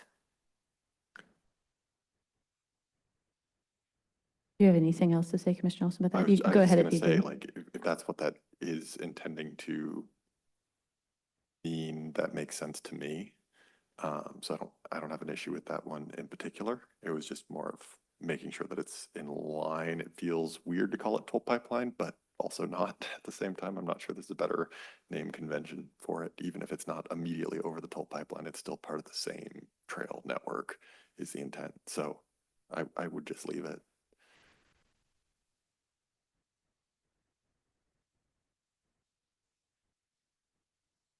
Okay. I think unless commissioners tell me otherwise, we can move to development parks. Yes? No, it's okay. Let's move to development parks. These come out of chapter 5 and out of chapter 6 on specific park sites. So the first one is Lake Point, $15 million has been budgeted by King County to develop and improve that active piece of the park. And what we identified in the chapter 5 was that could be a major gathering area. That's not in the buffer, that's outside the buffer, that's active piece. Inwood Park would be installed a picnic shelter and upgraded playground. North Shore Summit would be installed picnic shelter and a sport court. Wallace Swamp Creek Park would be installed signage, picnic shelter, 3 picnic tables, a play area, community garden, and parking. Twin Springs Park would be developed a pond overlook, a half-mile secondary trails, stream crossing, 2 play areas, 3 picnic tables, and expand the parking lot. Town Square would be to expand amenities when the neighboring properties redevelop. And that's to be determined, depending on what that redevelopment does. The skate court would be to add a universal playground, add overhead shelter with bleachers, develop pump track extension, add benches, seating, and picnic tables. Log Boom Park would be to provide kayak access from the pier. And the method of how that would be done is to be determined. Rhododendron Park would be to pave and extend the 88 trails, reconfigure basketball for sports court, add wayfinding signage. Morelands Park would be to add a sports court, install synthetic turf on the ball field, install security lighting at the shelter and the restroom. Harbor Village Park would be to add wayfinding signage. Athletic fields would be to install synthetic turf and lights on 2 rectangular fields if that's what you acquire a property you wish to develop. The senior center would be to upgrade the existing building for seniors and/or as meeting facilities. The recreation center will be developed 18,000 square feet, presuming that it has basketball courts, pickleball courts, physical conditioning, wellness, lockers, and so on. The cultural center would be to develop 28,000 square feet of a regional facility that would include a black box theater, art studio and workshops, an historical center, and then a cafe, lobby, and gallery. The aquatic center would be to develop a regional aquatic center, and that would be NPRSA. And then the next 4 are the mini parks, picnic tables, playgrounds, and a sports court. And depending on the sites, you may not be able to fit in a sports court. The dog park would be a joint venture with Bothell for a dedicated dog park facility to be shared, to be determined. And the last is a line item that it really kind of expands beyond parks. That's the new Parks and Public Works Yard. That would be to develop the facility, the cost to be determined. Now, these costs are based on the prototypes. Let's just take one of the mini parks of what it costs to put in a picnic tables with all the improvements in parking, for example, the same for a playground and the same for a sport court. So the 536,164 includes all of those site and improvements. And then, as I said, design, engineering, permits, and sales tax. So $50 million is what you're looking at. Probably the biggest pieces on here are the centers, Recreation Center and a Cultural Center. Okay, Vice Chair Thompson, then Commissioner LaSalle. Thank you. Now, let's start at the bottom of that list, Public Works Yard. I remember right, that whole plan has already been done and passed the council as far as what's going to be built there. Am I a little off base or? No, Where am I you're not at? off base. We could probably take that out because that's listed in the facilities list of capital projects. So we should take that out. I think We you can can't. take that out. Yeah, I 'Cause think it's that's reflected in probably the it. facilities I'll list. remove it. So just, Yeah, I think do we have nods? I see, okay, so Does this? Vice Chair Thompson is proposing that we take the Public Works Yard out of this part of the element because it is represented somewhere else. Okay, so if you agree, not, can you not? Okay, I'm seeing 4 nods at least. So yes, it can come out. So, okay. And then the other, forgive me if you've covered this already, but there are 4 pocket parks. And obviously I sort of identified there. For me, the site is as an example to be yet to be actually placed. Correct? Correct. Okay. But there are 2 lines in here. One is to acquire the property and the other is to develop it. Got that, but what I'm concerned about is that what our idea was, certainly there was that map. But I thought our concept was that in the future, there would be more of an analysis of exactly where those 4 pocket parks are needed. And I'm a little concerned for public feedback of misinterpretation if we spell out 4 specific areas. So do you have an idea for that, my concern? The walkability map identified where you have park gaps. So this list allocates funds to acquire it or funds to develop it, but does not cite them. And some of that's going to come up on new properties come up that are for sale or in the right location, or can you find sites that do that? But it's not site specific. Okay, so then also what you're saying is that in the narrative of the plan, it actually, that's what it says. These are just representative examples. And that's what's done in chapter 5. Great. In I just chapter want to make, 5, I want to make sure that's in there Right. so that people don't think that we got a pocket park. Don't take it away from us. So that's the other thing I may see.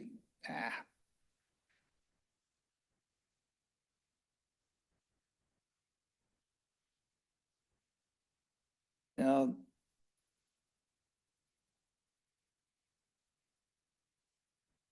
how did you come up with the 444,000 for upgrading that senior center of ours? I'm just curious. I mean, just generally. about $200 a square foot. Okay, If you were to build it brand new, we would be budgeting $400. So,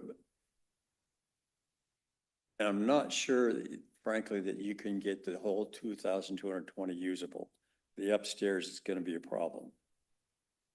So for now, I wouldn't lower that till you actually get into it. I would agree. I just wanted to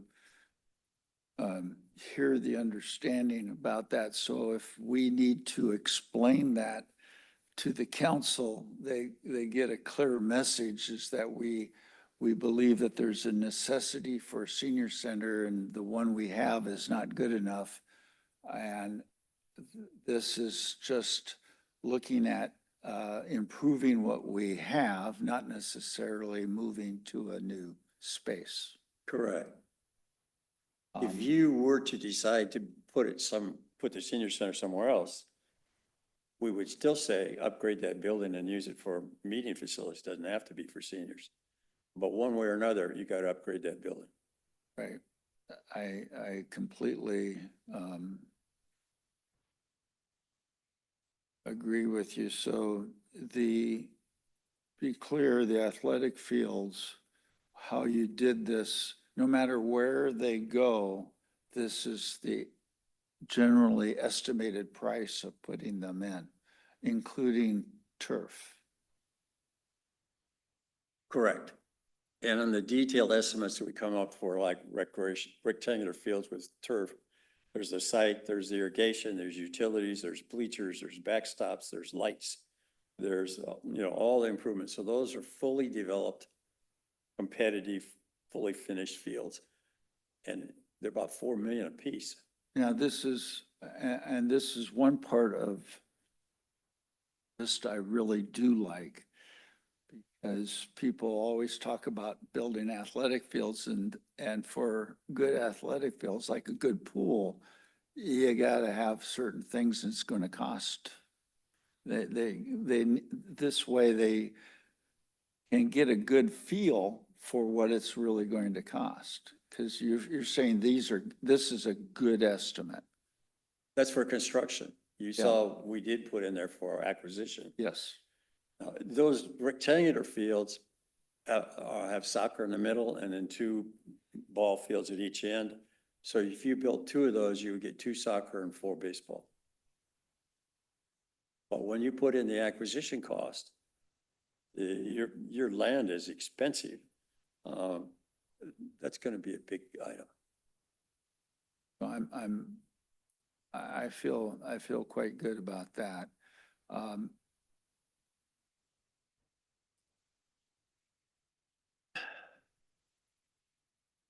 I pass. Commissioner Olson, then Commissioner LaSalle. I was wondering about the parking lot items. I know we discussed some of that on the commission, especially around like trailhead access. Parking is included in each of these estimates. Okay. Parking sufficient for each type of facility.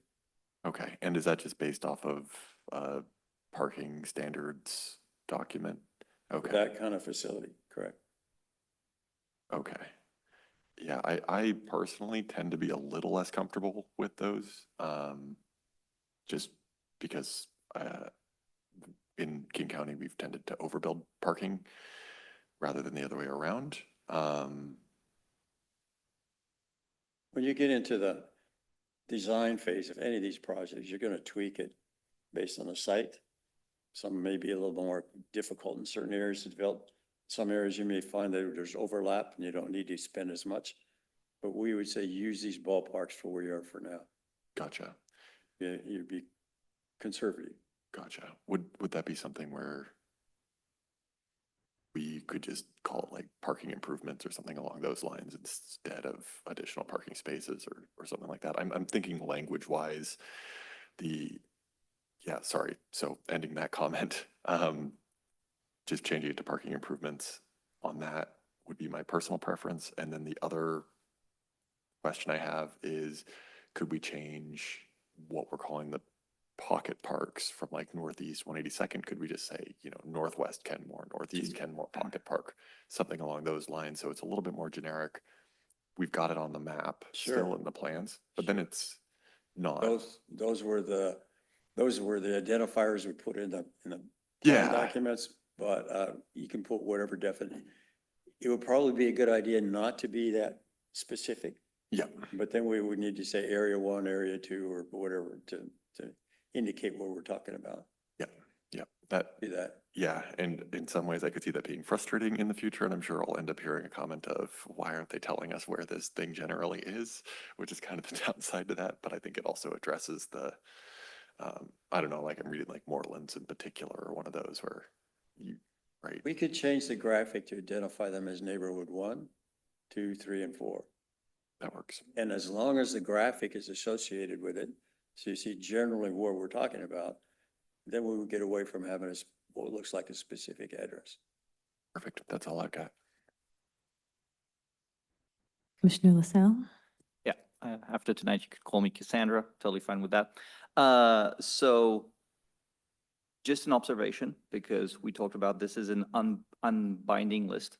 While it is an unbinding list, it is a list where every single park has a detailed list of improvements that are bucketed and budgeted down to the dollar value.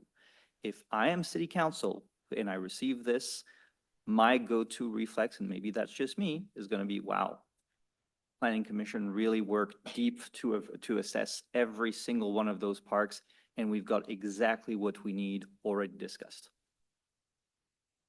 If ever that does not come up on a city council conversation, I look forward to everyone hitting me on the head saying, hey, Edward, on Tuesday, September 23rd at 8:38, you were absolutely wrong. In which case, I will gladly pay a drink to everyone who says that. And I'll stir the drink.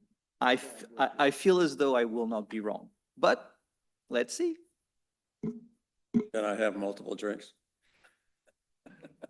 I'm willing to open bar for everyone by that stage if ever I'm proven wrong. I'm pretty sure I won't be. Okay.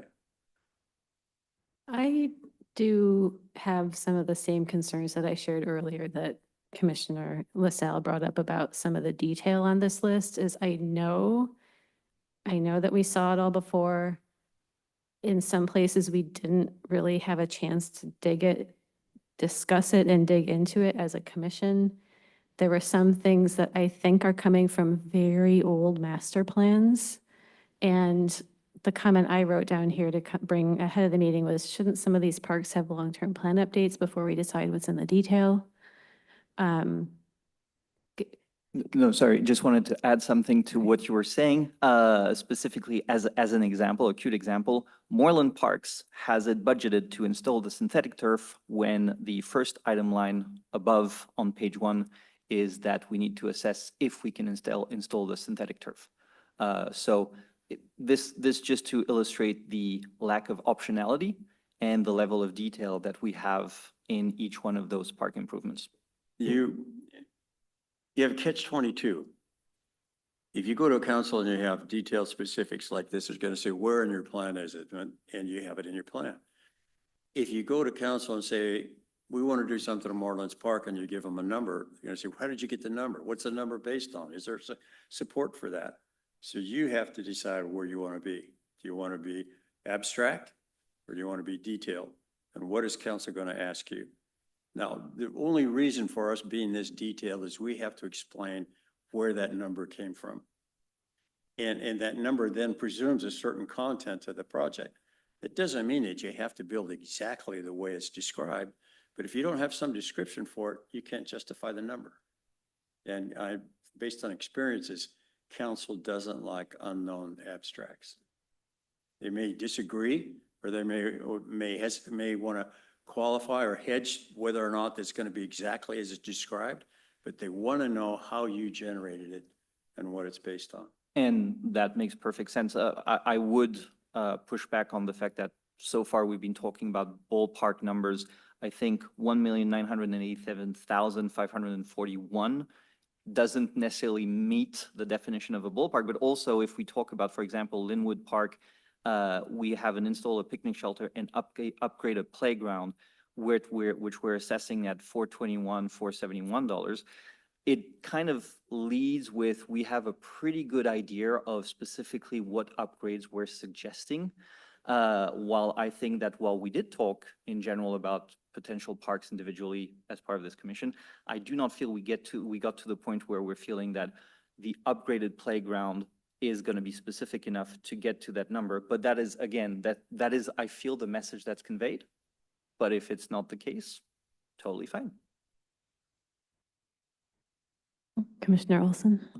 Yeah, that reminded me of a couple things I have a question about, not sure if it makes sense to include. One is, could we potentially have another, maybe this is on here and I'm missing it, but a way indicating if this is on the current capital improvements plan, or one of these items is on the current capital improvements plan.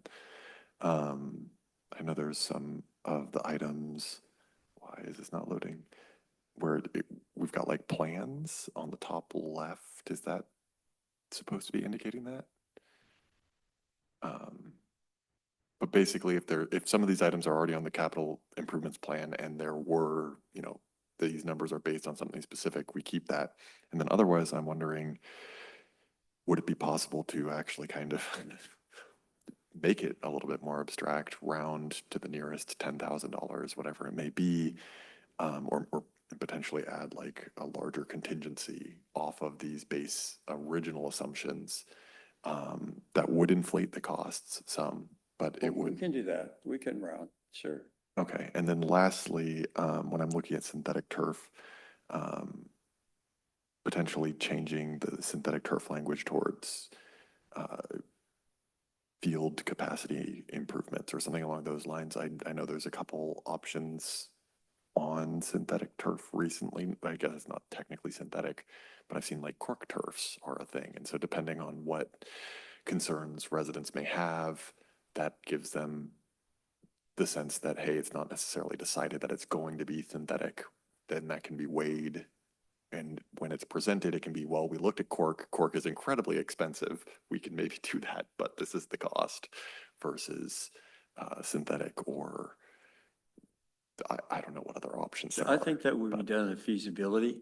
There have been some questions about synthetic turfs, side effects, depending on what it's made of. And I think that would be part of the feasibility. Gotcha. Some of you are asking, why do you have a construction when you haven't done the feasibility? That's because this is at least a 6-year CFP. So if you complete the feasibility in the first year or two, you need a line item for whatever you think that construction is going to be if you move forward.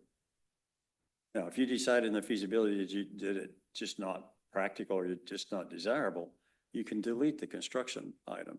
But if you don't have that construction item, then you're going to get hanging out there trying to figure out where you're going to get the balance of the money.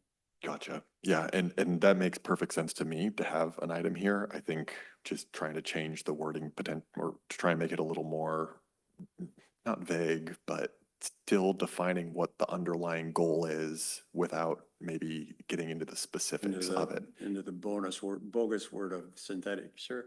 Yeah, and then. You could just say turf and not explain what it is. Yep, yep. And you could use synthetic turf for the underlying cost assumption and then, I don't know, add a factor onto it so it is more expensive, and we would have that recorded in the cost. And then, hey, if it ends up being cheaper, great, that's a win.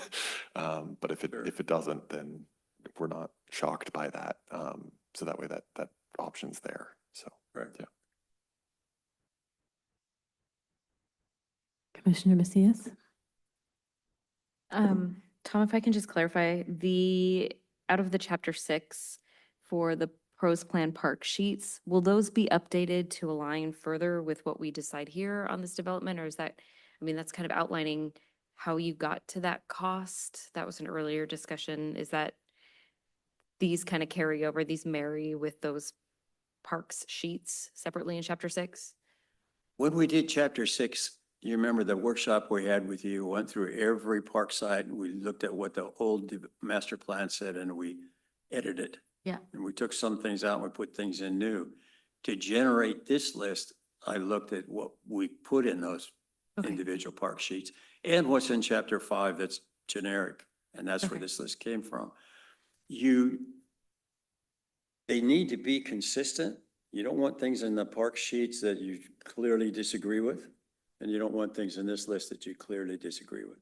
Okay. And then my second comment is the senior center, because I know HKP did a study on the senior center. And I'm assuming that these costs are aligning with just adding a heat pump and a fire alarm in the senior center. Yeah. Okay, She also looked at a previous study that was done on the senior center too to base this. okay. But our budget is just based on $200 a square foot for now. I am thinking, because the senior center was a bit of a higher priority for all of us-ish, I'm wondering if this cost assumption and scoping is too low, if we add to that, because it seems that just a mini split and a fire alarm is just not going to get us anywhere where we want. So that seems like that might want to jump up higher or scope higher. $200 a square foot is a lot for renovation. I'll run that past Julie again. Okay, That was my number based on what she and I have done on other projects. okay. A lot would depend on just how far you try to go. If you try to make the second floor usable, Oh, no. then you're into an elevator. If you don't, and you just rehabilitate the structure and focus on the ground floor, this may be too much money. Okay, So a lot will depend on when you get to that point where you can really look at what the Okay, I design just- options are. yeah, I want to make sure it's adequate enough that it's not just usable, that it is an improvement overall and not just, I think the Air conditioning. one decision we took is some of the previous studies talk about tearing it down and building a bigger facility in the park. And we thought that's not a practical idea either. Keep it and rehabilitate it and use it for seniors or some other use. But if you're gonna build a bigger facility, go elsewhere. That park can't handle it. Not just the building, it's the parking that would go along with it.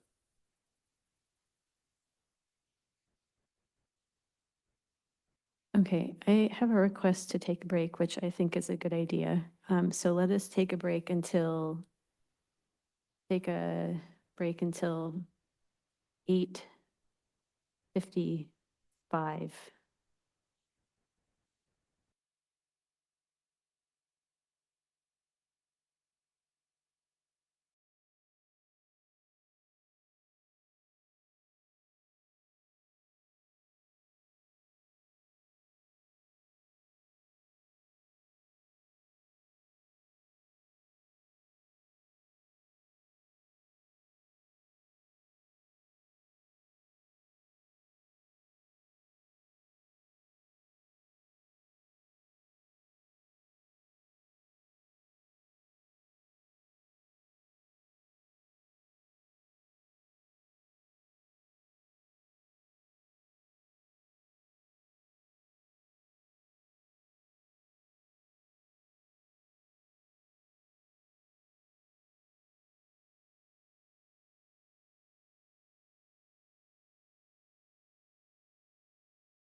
So the meeting is back in session. All right, so we were on the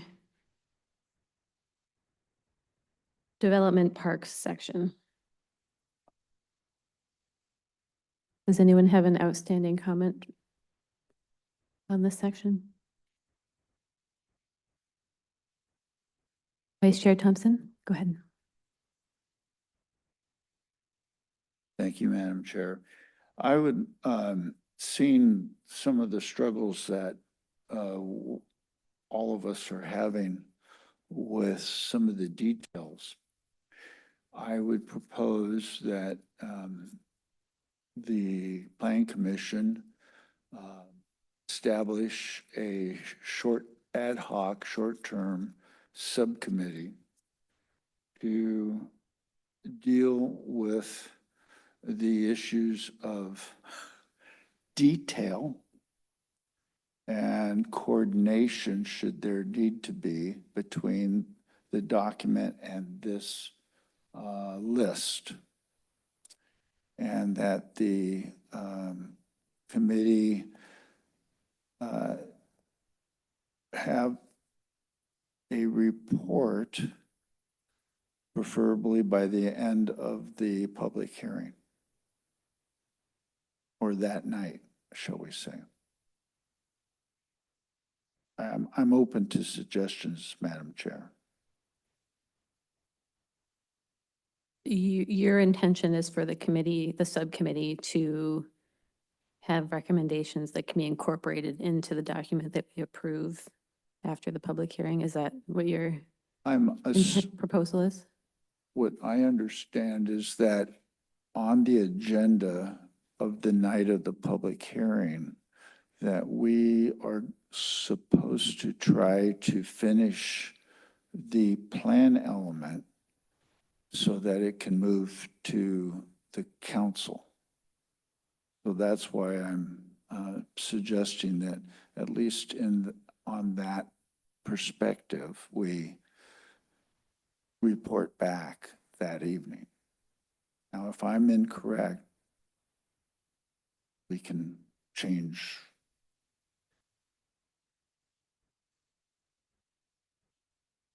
Go ahead, Debbie.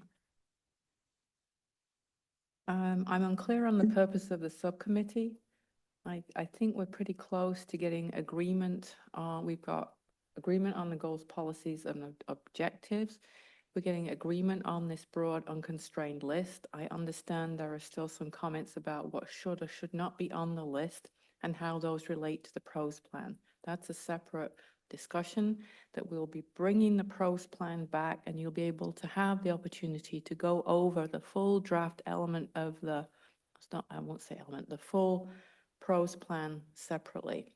So I'm not clear on the purpose of what a subcommittee would be doing that the Planning Commission cannot accomplish. Are there things that we're taking off? Commissioner Olson, I'm going to point this question toward you because you were gone earlier. And I want to hear from you, but this is a question for everyone.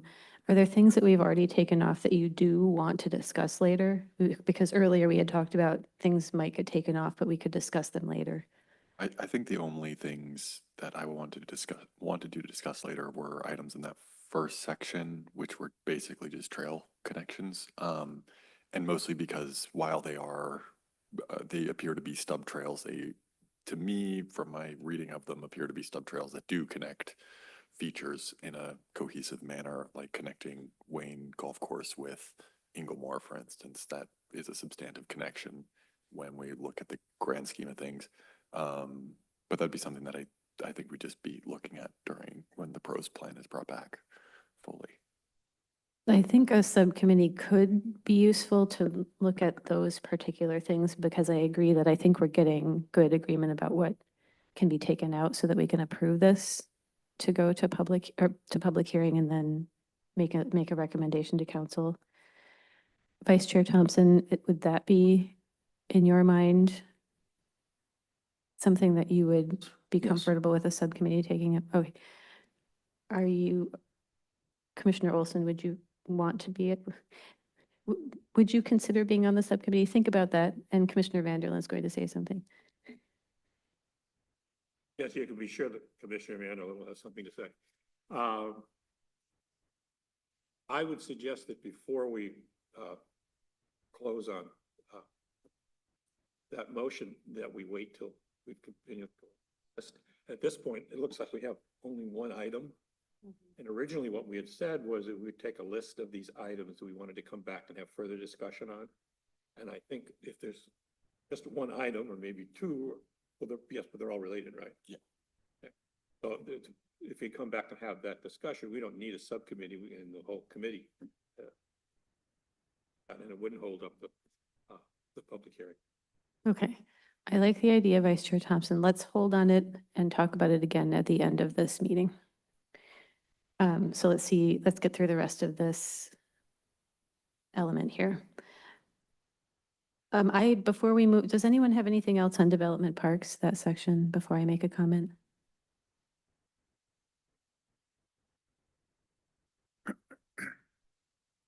Okay.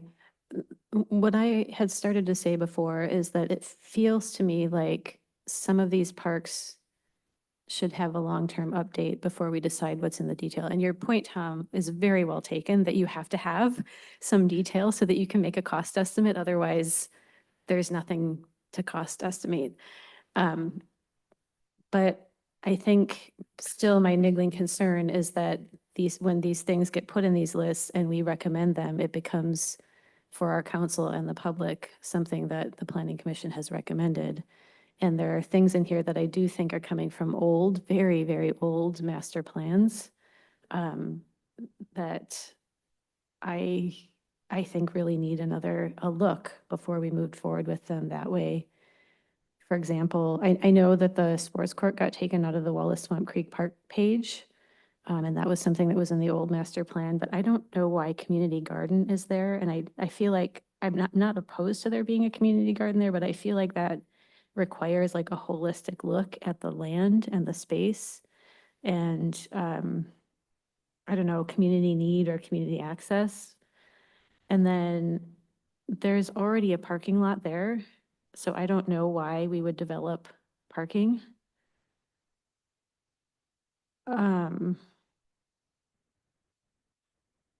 I'll stop there at Wallace.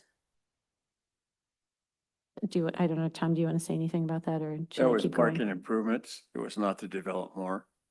Okay, so just improvements to the current lot as it exists without expanding its footprint? Okay. And then at Twin Springs, I think that's also another one that the master plan is pretty old. And I know there was going to be another parking lot put into that park that wasn't actually even in the master plan, I don't think. And the city decided not to move forward with that. I don't know. I guess maybe along the lines of Commissioner Olson, I just have questions about how we're thinking about parking and what the need is in our community and just being really thoughtful about it. One of the master planning items is to develop a new one for Twin Springs Park. Oh, it is in the master plan? That's in the plans list, yes. Okay, so maybe I'm mistaken about that. But anyway, I know because I was part of it that it is unlikely. I don't think that parking lot is going to be developed. I think the council Maybe made the not. decision to not make that happen. Maybe not. Your current CFP has $100,000 to develop a master plan for Twin Springs Park. And so the contents of whatever is developed in that park will depend what comes out of that master plan. It's on the first sheet. Yes, I see that. Thank you. I'm talking about the master plan that currently exists. I would just like to strike the parking from those two personally.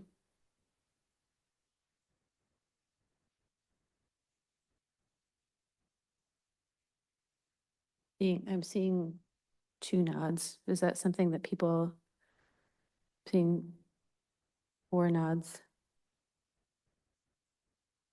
Commissioner Wilson? Yeah, I suppose my thoughts on that are, I think I would like to strike parking, but I don't necessarily want to remove it from the cost estimate. If it's something that ends up being brought back up, I don't want to see that change. So I would like to see it struck from the description, kind of same, like community garden, play area, some of these other items as well. It almost seems to me like if we potentially keep that for the cost estimate and have that as like, what were you considering? And you have this was an example of what we had in the master plan at the time. If someone asks for that additional information, but then as far as what we're including on here, keeping it more generic, kind of in line with the previous comment around pulling it back some and letting it be more process driven, to what gets brought up. And on that note, I am almost wondering if we wanted to have another line item for parking improvements for the trailhead at Burke Gilman, since that's something I know we did discuss previously. That might be a TBD item or something. It might be combined with other park once projects that the city's looked at. Let's But- wait till we get to the trails. Gotcha. Okay. Okay, so maybe we could say parking improvements instead of just parking and instead of expand parking lot. Commissioner Olson, Which project, which site? for both Wallace and Twin Springs Park. Okay. Commissioner Olson? Yeah, or just strike it and keep it in the price.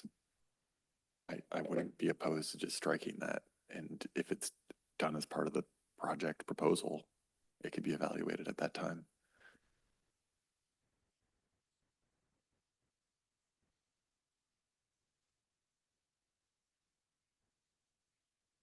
Okay, anything else on the development park section? Okay, well, let's move to development trails.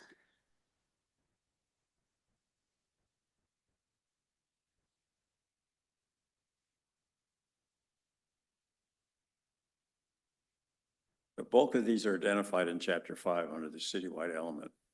So the first one is 181st Street streetscape, develop urban gathering areas, parklets, higher density in the higher density neighborhoods. And remember, there are some money set aside for acquisition with park impact fees in the acquisition section. For waterfront gathering, develop pedestrian linkages between Burke Gilman Trail, 522 over and under crossings, to Lockwoodies, Long Boom, and Lake Point Parks for activities nodes. So this could reconfigure how you use Burke Gilman parking lots, or how you integrate all these parking lots into one loop system. By the way, the streetscape $1 million is pretty much average $1 million a mile for streetscape improvements, that's for construction. For developing the linkages, again, we use kind of a multi-purpose trail link estimate to kind of fill in the gaps. The toll pipeline trail is to develop a gravel path around Swamp Lake and master plan links with Bothell and Lake Forest Park. So it extends them to both of those two cities, but it goes around Swamp Creek. And the gravel is only indicate what the differences is in cost. So that's almost $1 million. The next one is Inglewood Wetlands, which develop a gravel access trails that will go from Rhododendron Park through the boat launch and out to 2 different points on the wetlands to have viewpoints. For Tolocades, we develop a gravel trail on the north side to the bridge and a gravel trail on the south to bridge over Swamp Creek and add lighting in the parking lot in the park and add a playground. For Swamp Creek Trail, we extend the gravel trail from Tolocades north through Swamp Creek. This stays out of it goes around Swamp Creek, not through. 498th Street Trails extend a 0.14 mile gravel trail from Wallace Swamp Creek Park to 198th Street. For Tolocades to the Rhododendron Park trails, you develop a trail and bridge over the Sammamish River and along the south shoreline. For Lake Point Trail, to develop an asphalt trail from Burke Gilman around the development and then back to connect with One Eda Drive. For the Burke Gilman trails, extend the asphalt trail to One Eda Drive from St. Edward State Park to Big Fin Hill. There's a portion there that's kind of on road and not off. For the Burke Gilman Trail, again, it was to be to develop the overpass and then the Burke Gilman Trail again to develop the underpass, the cost to be determined. So the total for trails is about 4.5 million. Now, those trails costs include site development, shoulders, trailheads, signage, and other improvements to have a complete trail. So that it's, and then it also includes the design and permitting and engineering and contingency for that type trail.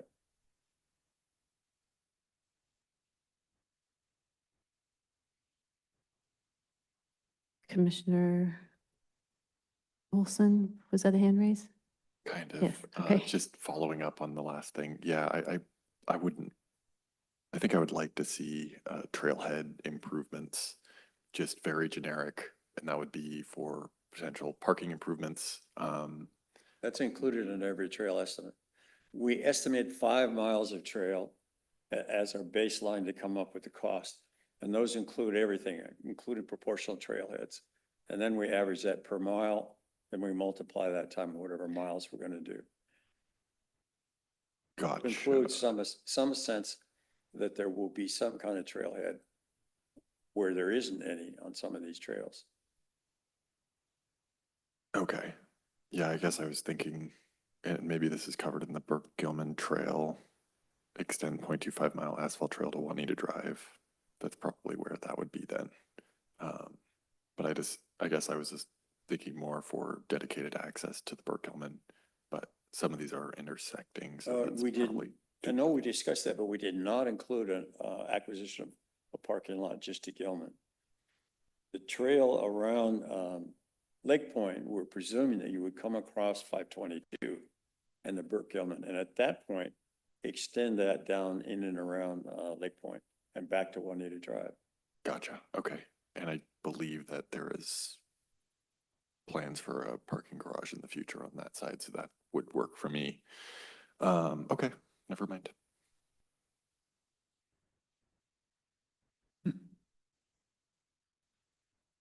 Chair, we need to Yes. take a quick pause for a technical Okay, reboot. we're going to take a quick pause for a technical reboot. We will be back shortly. Thank you. Oh, you did too?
All right, our technical difficulties have been resolved. Who was speaking before that happened? Were we in between comments? Okay, we were in between comments. Does anybody else have any comments on this development trails section?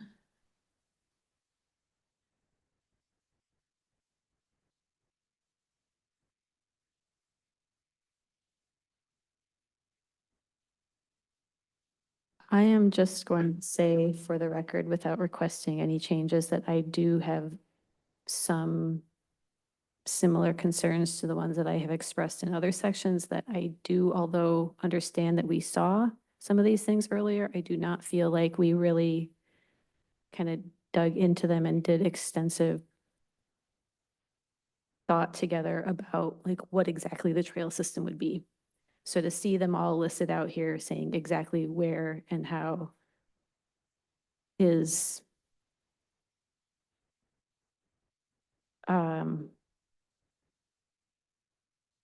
a little eek for me, but I'm going to let it go. I think the one that gives me the most pause is the Swamp Creek Trail, extending a trail from Tolakades north through Swamp Creek. That to me, again, sounds like we want to build a trail in the riparian area next to the creek. That's what that sounds like to me. And that is maybe the one that I feel the most uncomfortable about, because I have just enough information to imagine what it means and what it would end up looking like if implemented, and not enough information to really know so that I can evaluate it. One of your master plan items is to do a master plan for the whole basin. And with that and the feasibility studies for the trail, you would probably figure out where you can and can't do it and where it's desirable to do it or not. But this presumes in the amount of mileage that you're going around it, not through it.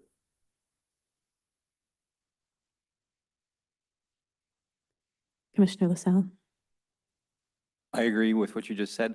I will just second Chair Banazinski's comment for that, for something that has yet to be defined and is therefore non-specific and unbinding. The mileage down to the decimal points or the tenth of decimals and the exact dollar amounts in to the dollar seems pretty binding and pretty specific. But we talked about that. The off-road trails plan is in chapter 5. All of these are illustrated in that plan exhibit, and all the mileage estimates were taken off of that plan. So I would suggest that when you want to critique what these are, you go to that page and you pull up that plan and you determine which ones you like or don't like and which ones you want to modify. But that's what this is based on. Yeah, and I guess I did have concerns every time I looked at the number of trails that were being proposed through the Swamp Creek wetland. It seemed like a lot to me. But we didn't really have extensive conversation about it as a group. Commissioner Olson?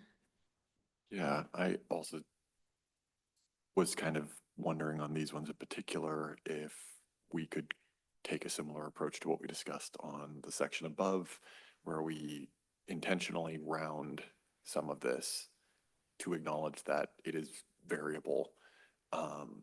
You know, take a 0.86 miles, make it a mile, right? We've got a rough idea of where it might be, but if we wanted to actually, or when we actually get into design or planning or whatever that portion of the process looks like, there's a little bit more flexibility in cost and what the project is going to actually look like, as opposed to pinning it down based off of a high level plan.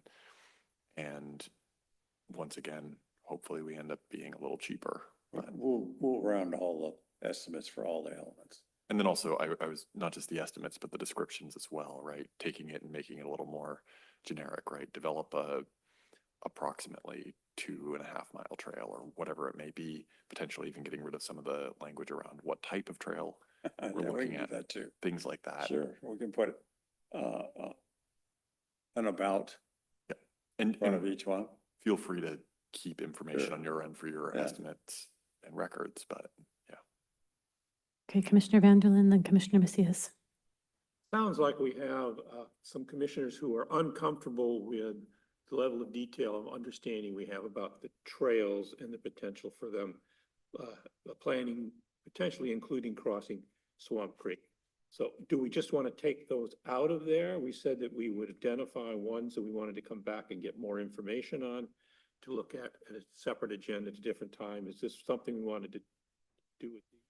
Or do we feel that or can staff give us that level of confidence here tonight? If not, then I would say, why don't we just take it off and move on, and we'll come back to it. Okay, let's hold that question, and then Commissioner Macias, why don't you say your piece, and then we can discuss Commissioner Vanderlyn's question. So go ahead.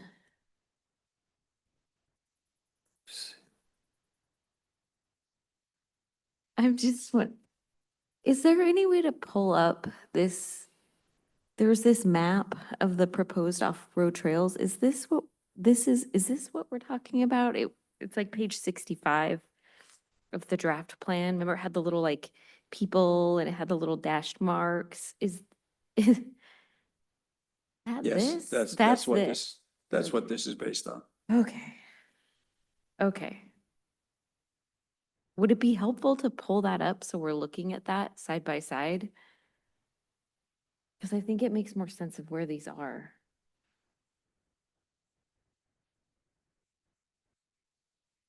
I think it may, and I also am, I think that's a great idea, and I'm aware that it is 9:23, and we would like to try to advance this to a public hearing so we can approve it, get this approved by council before the end of the year. So I'm gonna answer Commissioner Vanderlin's question and then give everyone else an opportunity. I am not opposed to trails in natural areas at all. I am for allowing people to connect with and be in nature. I think that's incredibly important. However, I think how those trails, oh, are we having another technical difficulty? Should we stop again? No, okay. How we think about where those trails are placed and the surfaces they are made of and how we view why we are putting them there is something that I do have a lot of concern about. And I don't want us to keep doing that in the way that we have. It has historically been very bad for our riparian areas, the way that we have treated them. And so it is not that I'm against necessarily these trails. It is that I don't feel comfortable recommending them if I don't have more information about what the exact intention is. And I know at this level, we're not going to get it.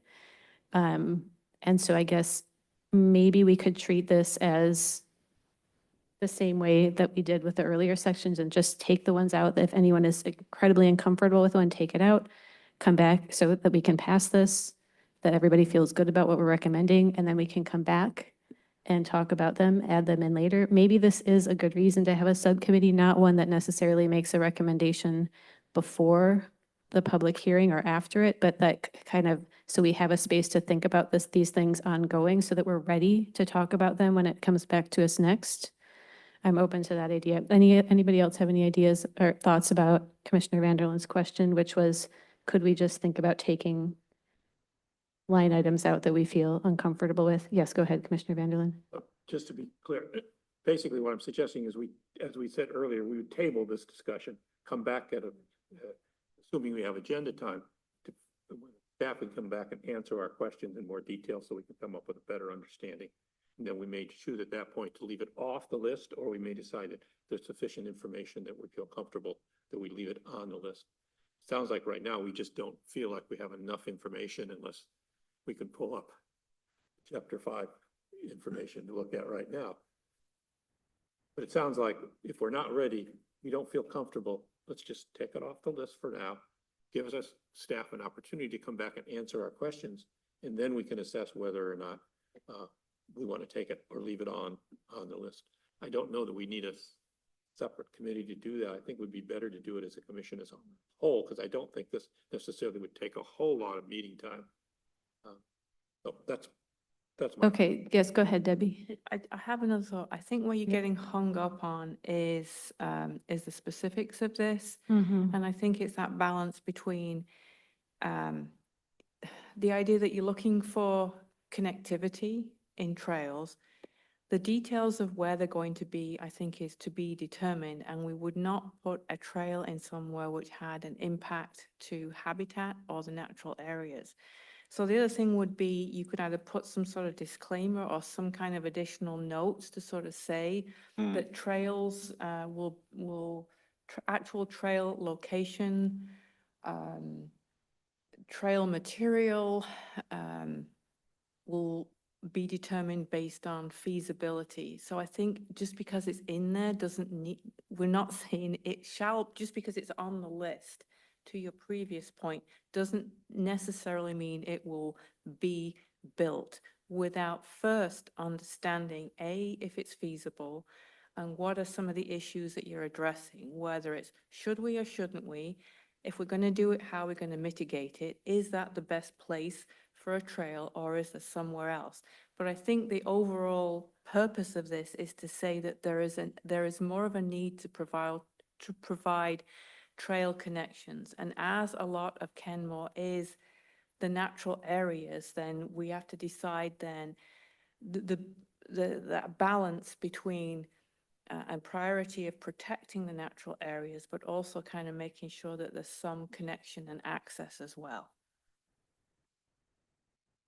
I'm talking because I think Todd's trying to find this song. I'm buying time. Okay. There's a. Would you like to tell us more, Debbie? No. There's a disclaimer in chapter 5 that says these are conceptual Yeah. proposals, subject to further feasibility, discussions with private property owners, and so on. So, and that's in bold. That's meant to say that. These are concepts. These are not designs. This is not the planning phase. There. That's what this is based on. And that's what was in your draft, chapter 5.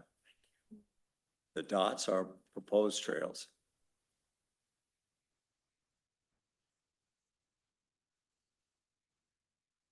Thank you, Michelle. Now, that doesn't mean you have to take this whole cloth. You can make any amendments that you want to it, but this is the basis for our making the estimates.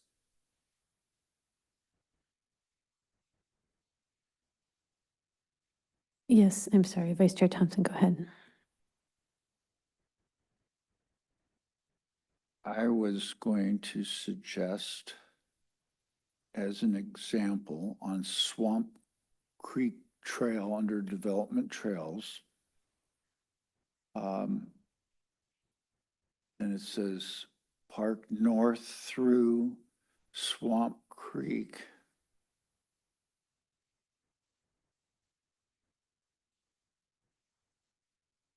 Without encroaching on critical areas.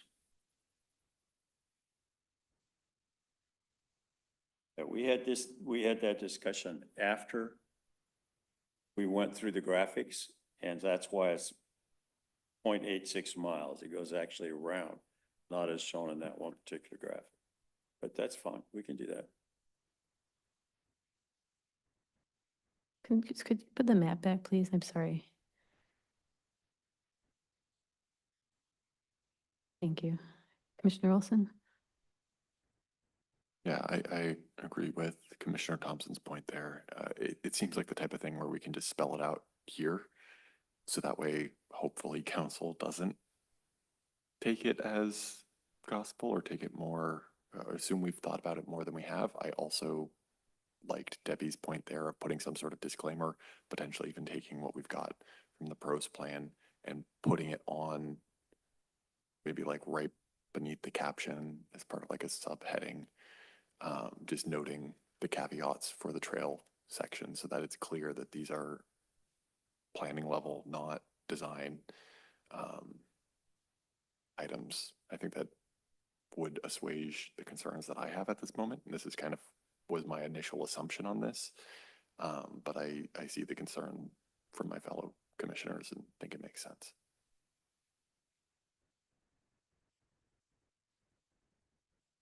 Commissioner Macias? I agree. I mean, my worry is that we won't get to the nitty gritty on this without having a defined plan, but we can't have a defined plan until that moves up into the CFP process. So it's kind of hard for us to really dial in without having it approved to dial in. And so, I mean, I understand the concerns. It's like, yes, if there is something that is very off limits, maybe we make a note. And again, these are planning documents. These are not, these are just concepts.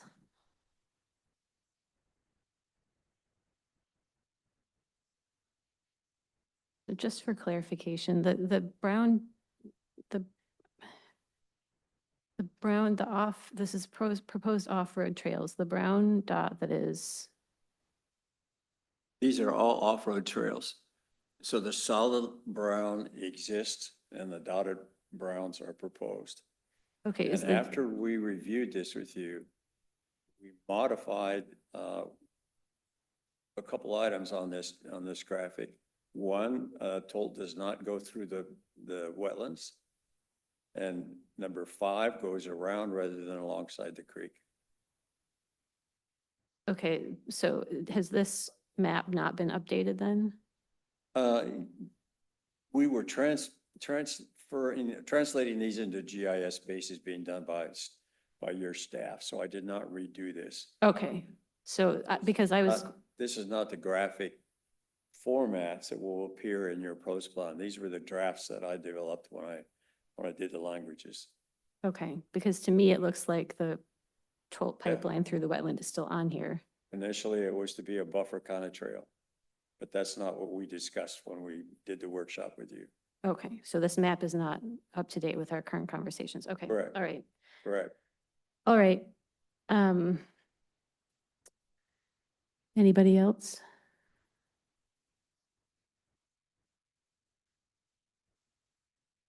All right.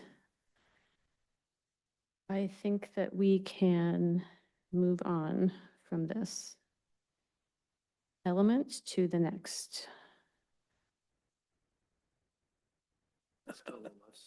Yeah, LOS. There's Commissioner three things in I'm sorry, your- Tom. I'm sorry, Tom. Commissioner Vanderlyn?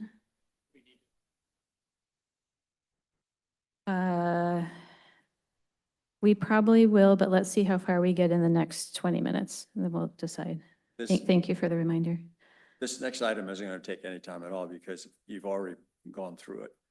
There's 3 things that need to be in the element of your comp plan. You need your goals and objectives, which you've done. You need the CFP, which we've just worked on, and you need a definition of your methodology. And this is taken out of the draft pros plan. You can see we have the inventory here. The red were the corrections that we made.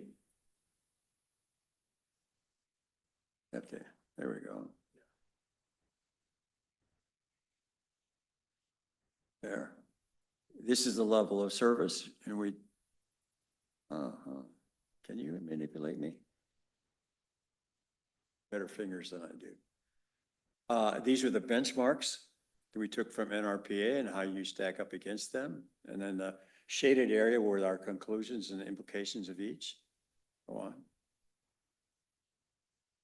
These were the amenity benchmarks for indoor and in city only. Go on. And then this is the walkability map showing where the gaps are. Although this one does not call out we'll put the neighborhoods on this and we'll put on the existing parks. So this is the section that needs to be in your comp plan element. And we did not change anything other than as you saw where the red fonts were.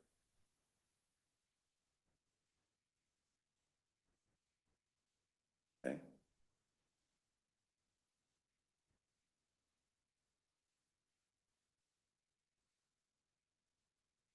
Any questions on that?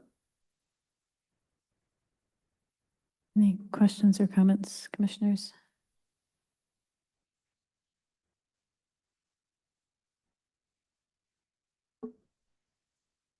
Okay, I do have one question, and I don't know where it is in this section that we're looking at, but it has to do with the housing cost stressed figure. The social equities, we left that in the pros plan. We did not put in this element. Okay, I think the question in this element is, what's your methodology for determining your level of service? And the walkability and the benchmarks were the most appropriate pieces to be included here. what are we looking at here on the screen? Is this the pros plan or the element? The pros. This is both. This is the piece of the pros plan that goes into the element. But What's I'm your asking that because the last thing in the packet I'm looking at looks more like the element as we have usually done it. It does not look anything like this. And I don't know if I'm looking at the correct packet or not because I was told that we had something added at some point. I want to make sure I'm looking at the right thing.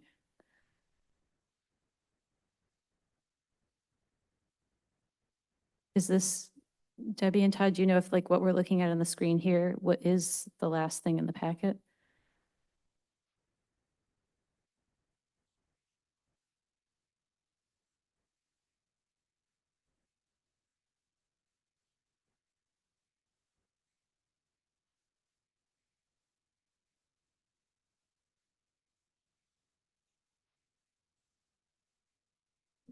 So this is an item that Tom requested to show you tonight that was not included in your packet this evening. Okay, Yes. all right, Oh, thank goodness. I was looking for it. okay. I missed that one. Well, I guess in what is in our packet, I do have a few comments on what is in our packet. Is it possible to pull that up? It's the Parks, Recreation, and Open Space element. It starts on page 28 of our packet.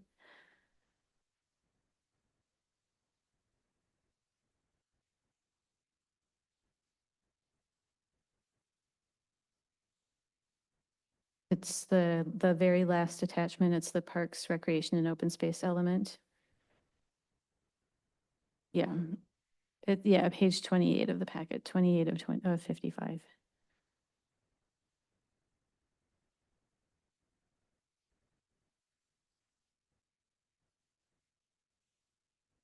Recreation and.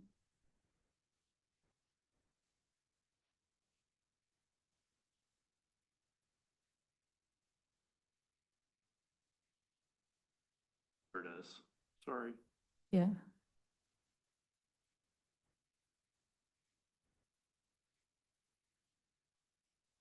Page 28.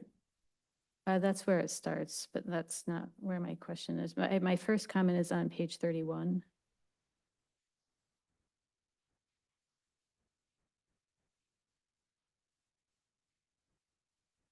It's 31 of the packet, which is P5 of the attachment. Sorry. That's easier. Yeah, okay. To have the P number is easier. Okay. There we go. This- Yeah, I don't, just a minor factual correction. I don't know that the Swamp Creek Wetland Open Spaces has water access or fishing. Yeah, I don't think that actually exists. And then on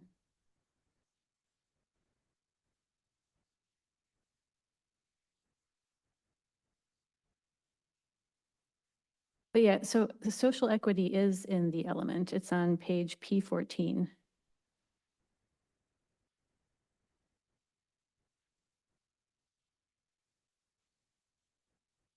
The 4 categories within social equity are housing cost stress, people of color, limited English, and disability. I am wondering, I'm still puzzling over our early discussion about housing cost stressed and how that plays into how we're thinking about equity in our community. And I'm wondering if we can we use AMI instead of housing cost stressed? Is it possible to make a map showing what percentage of people at different AMIs where they live in our community? Is that possible at all? Probably not, Probably not, okay. because we wouldn't know the distribution of Just not those by the information we income have, group. yeah. And they don't necessarily have to be all housing stressed. Remember, some of our discussion was the most housing stressed were upper income Yeah, household. right. When I look at that map, I'm not seeing that it has a lot of the areas where I know we've got some of our most vulnerable residents.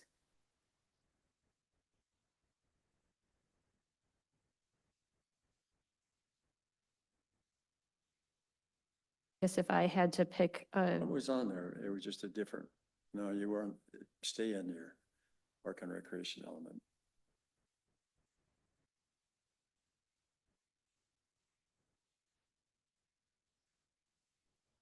Oh, no.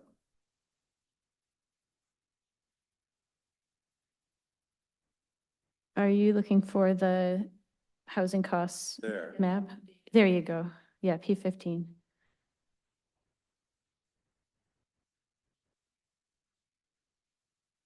So the most stressed in this, the dark red, are actually middle income and above households. Look at the percentages of the households in that are paying over 30%. Commissioner Olson? I've got a couple thoughts on this. I'm not sure that we should get rid of this. It's just one data point. I take your point and I see it as well. I think the thing that jumps out to me is The light red and the dark red, there is less than 1% difference. Correct. It's very, very close.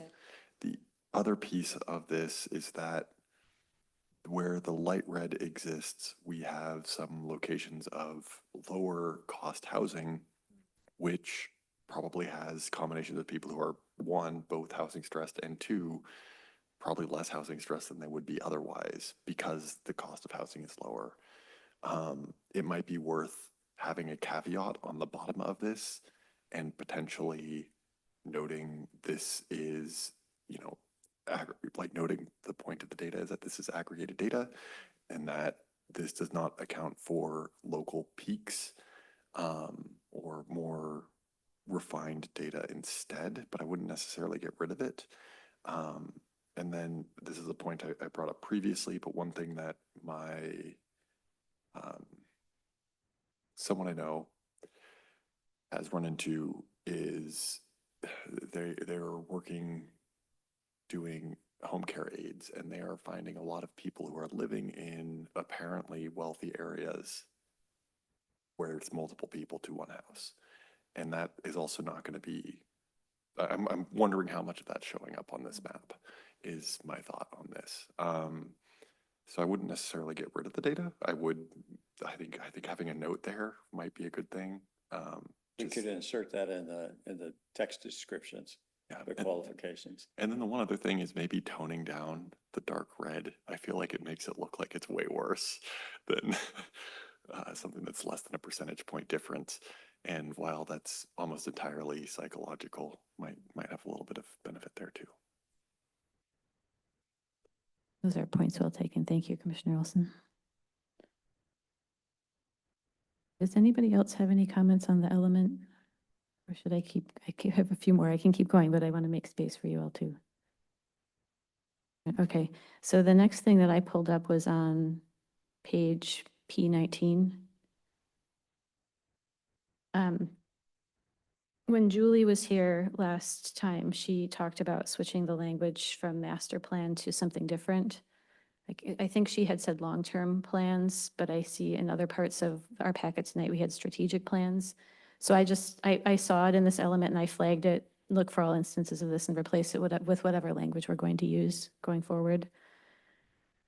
And then on lines 18 and 19, I just have an ongoing unease with pulling forward these very old master plans.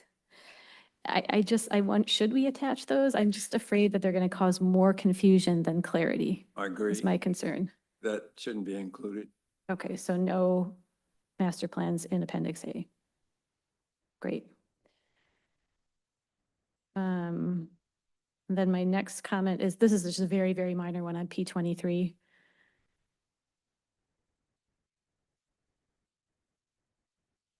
Camp Roots is a forest school, a very wonderful forest school that my child attended, but that no longer exists. It closed at the beginning of the pandemic. Instead, we have Heartwood Nature Programs. So very same idea, same model, just run by different people and with a different name. So instead of Camp Roots, it should be Heartwood Nature Programs.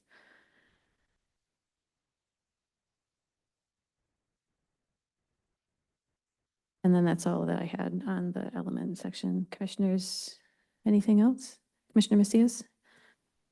Going back to the house burdened area, would it help if there was like, we have a map of census tracts from more predominantly renter area or lower income housing? I don't know if we would want to include that map. And I think that map, Todd, I asked you about this today. It's in the Love Where You Live project, because that map targeted specific, but for renters and low incomes. I don't know if there's some crossover, if you want to add that.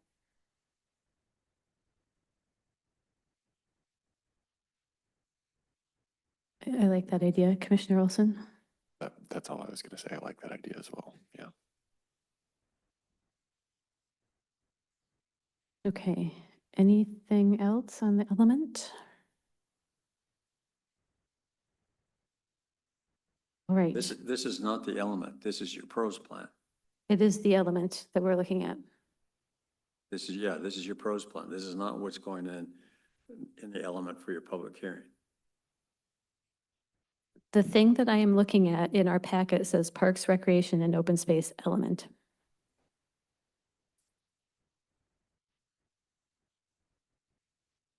This is your full-blown pros plan.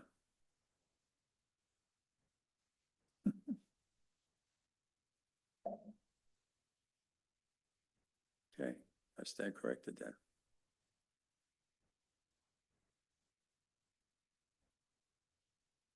All right, Debbie and Todd, would you like to give us another reminder of our next steps? I know you talked about it at the beginning, but in sum. In this element, we also need to incorporate the, what Tom drafted through for the methodology. So there will need to be some amendments to this, but generally, I think we're there, is that the element will provide some background information, talk about the methodology, talk about the goals, policies, and objectives. And then the capital facilities element will update text as necessary, but really the focus is on that list of projects. So what we're trying to get to is a public hearing. The question is for the group, based on the discussion tonight, whether you feel comfortable with staff making some additional changes based on your comments tonight, cleaning up this background section for the pros element and bringing that for public hearing. The soonest we could do that would be October 7th. If you don't feel comfortable for that, then we would have to push it to the next meeting, which is October 20th. If you push it to October 20th, you will also then be in the position of needing to not only hold the public hearing, but finalizing your recommendation. We're running out of time to get to the council for you to not only present your recommendations, but then for the council to decide if they want to make any changes to your recommendations, and then an ordinance adopted by the end of the year. And it looks like right now their last meeting is going to be December. So there's not a lot of time. So that's the question for you, is how comfortable do you feel based on the presentation tonight in moving forward for a public hearing? And when is your preference for a public hearing? Any thoughts? Commissioner, Vice Chair Thompson, you say we need to do it? Uh-huh. So next time we need to, okay. Commissioner Olson? Yeah, would we have an opportunity to get something emailed out, I guess, ahead of time? I think the only thing I'm somewhat concerned about at the moment would be EFP. I think everything else, I trust staff to make these updates that we've discussed, and I think we breezed through the goals, objectives, and policies. Yeah. Commissioner LaSalle? If I take the what happened for the affordable housing, et cetera, example, I would recommend that we have the public meeting as soon as possible to give us time to implement any feedback and thoughts in our final recommendations, rather than have that final session squeezed in a shorter and less comfortable timeframe. I agree. Yeah, thumbs up. I see nods from this side of the dais and thumbs up from this. Okay. I also agree with that, so we can go ahead and prepare this for public hearing at our next meeting on October 7th. Anything else for the good of the order? All right. Incredible work, everyone. We got through a lot of important work today and had some really good discussions. Thank you, Tom, and thank you, Todd and Debbie, for sticking with us. And thank you, clerks, for navigating those technical difficulties and helping us have good meetings. Nothing more to come before us. We are adjourned at 9:52.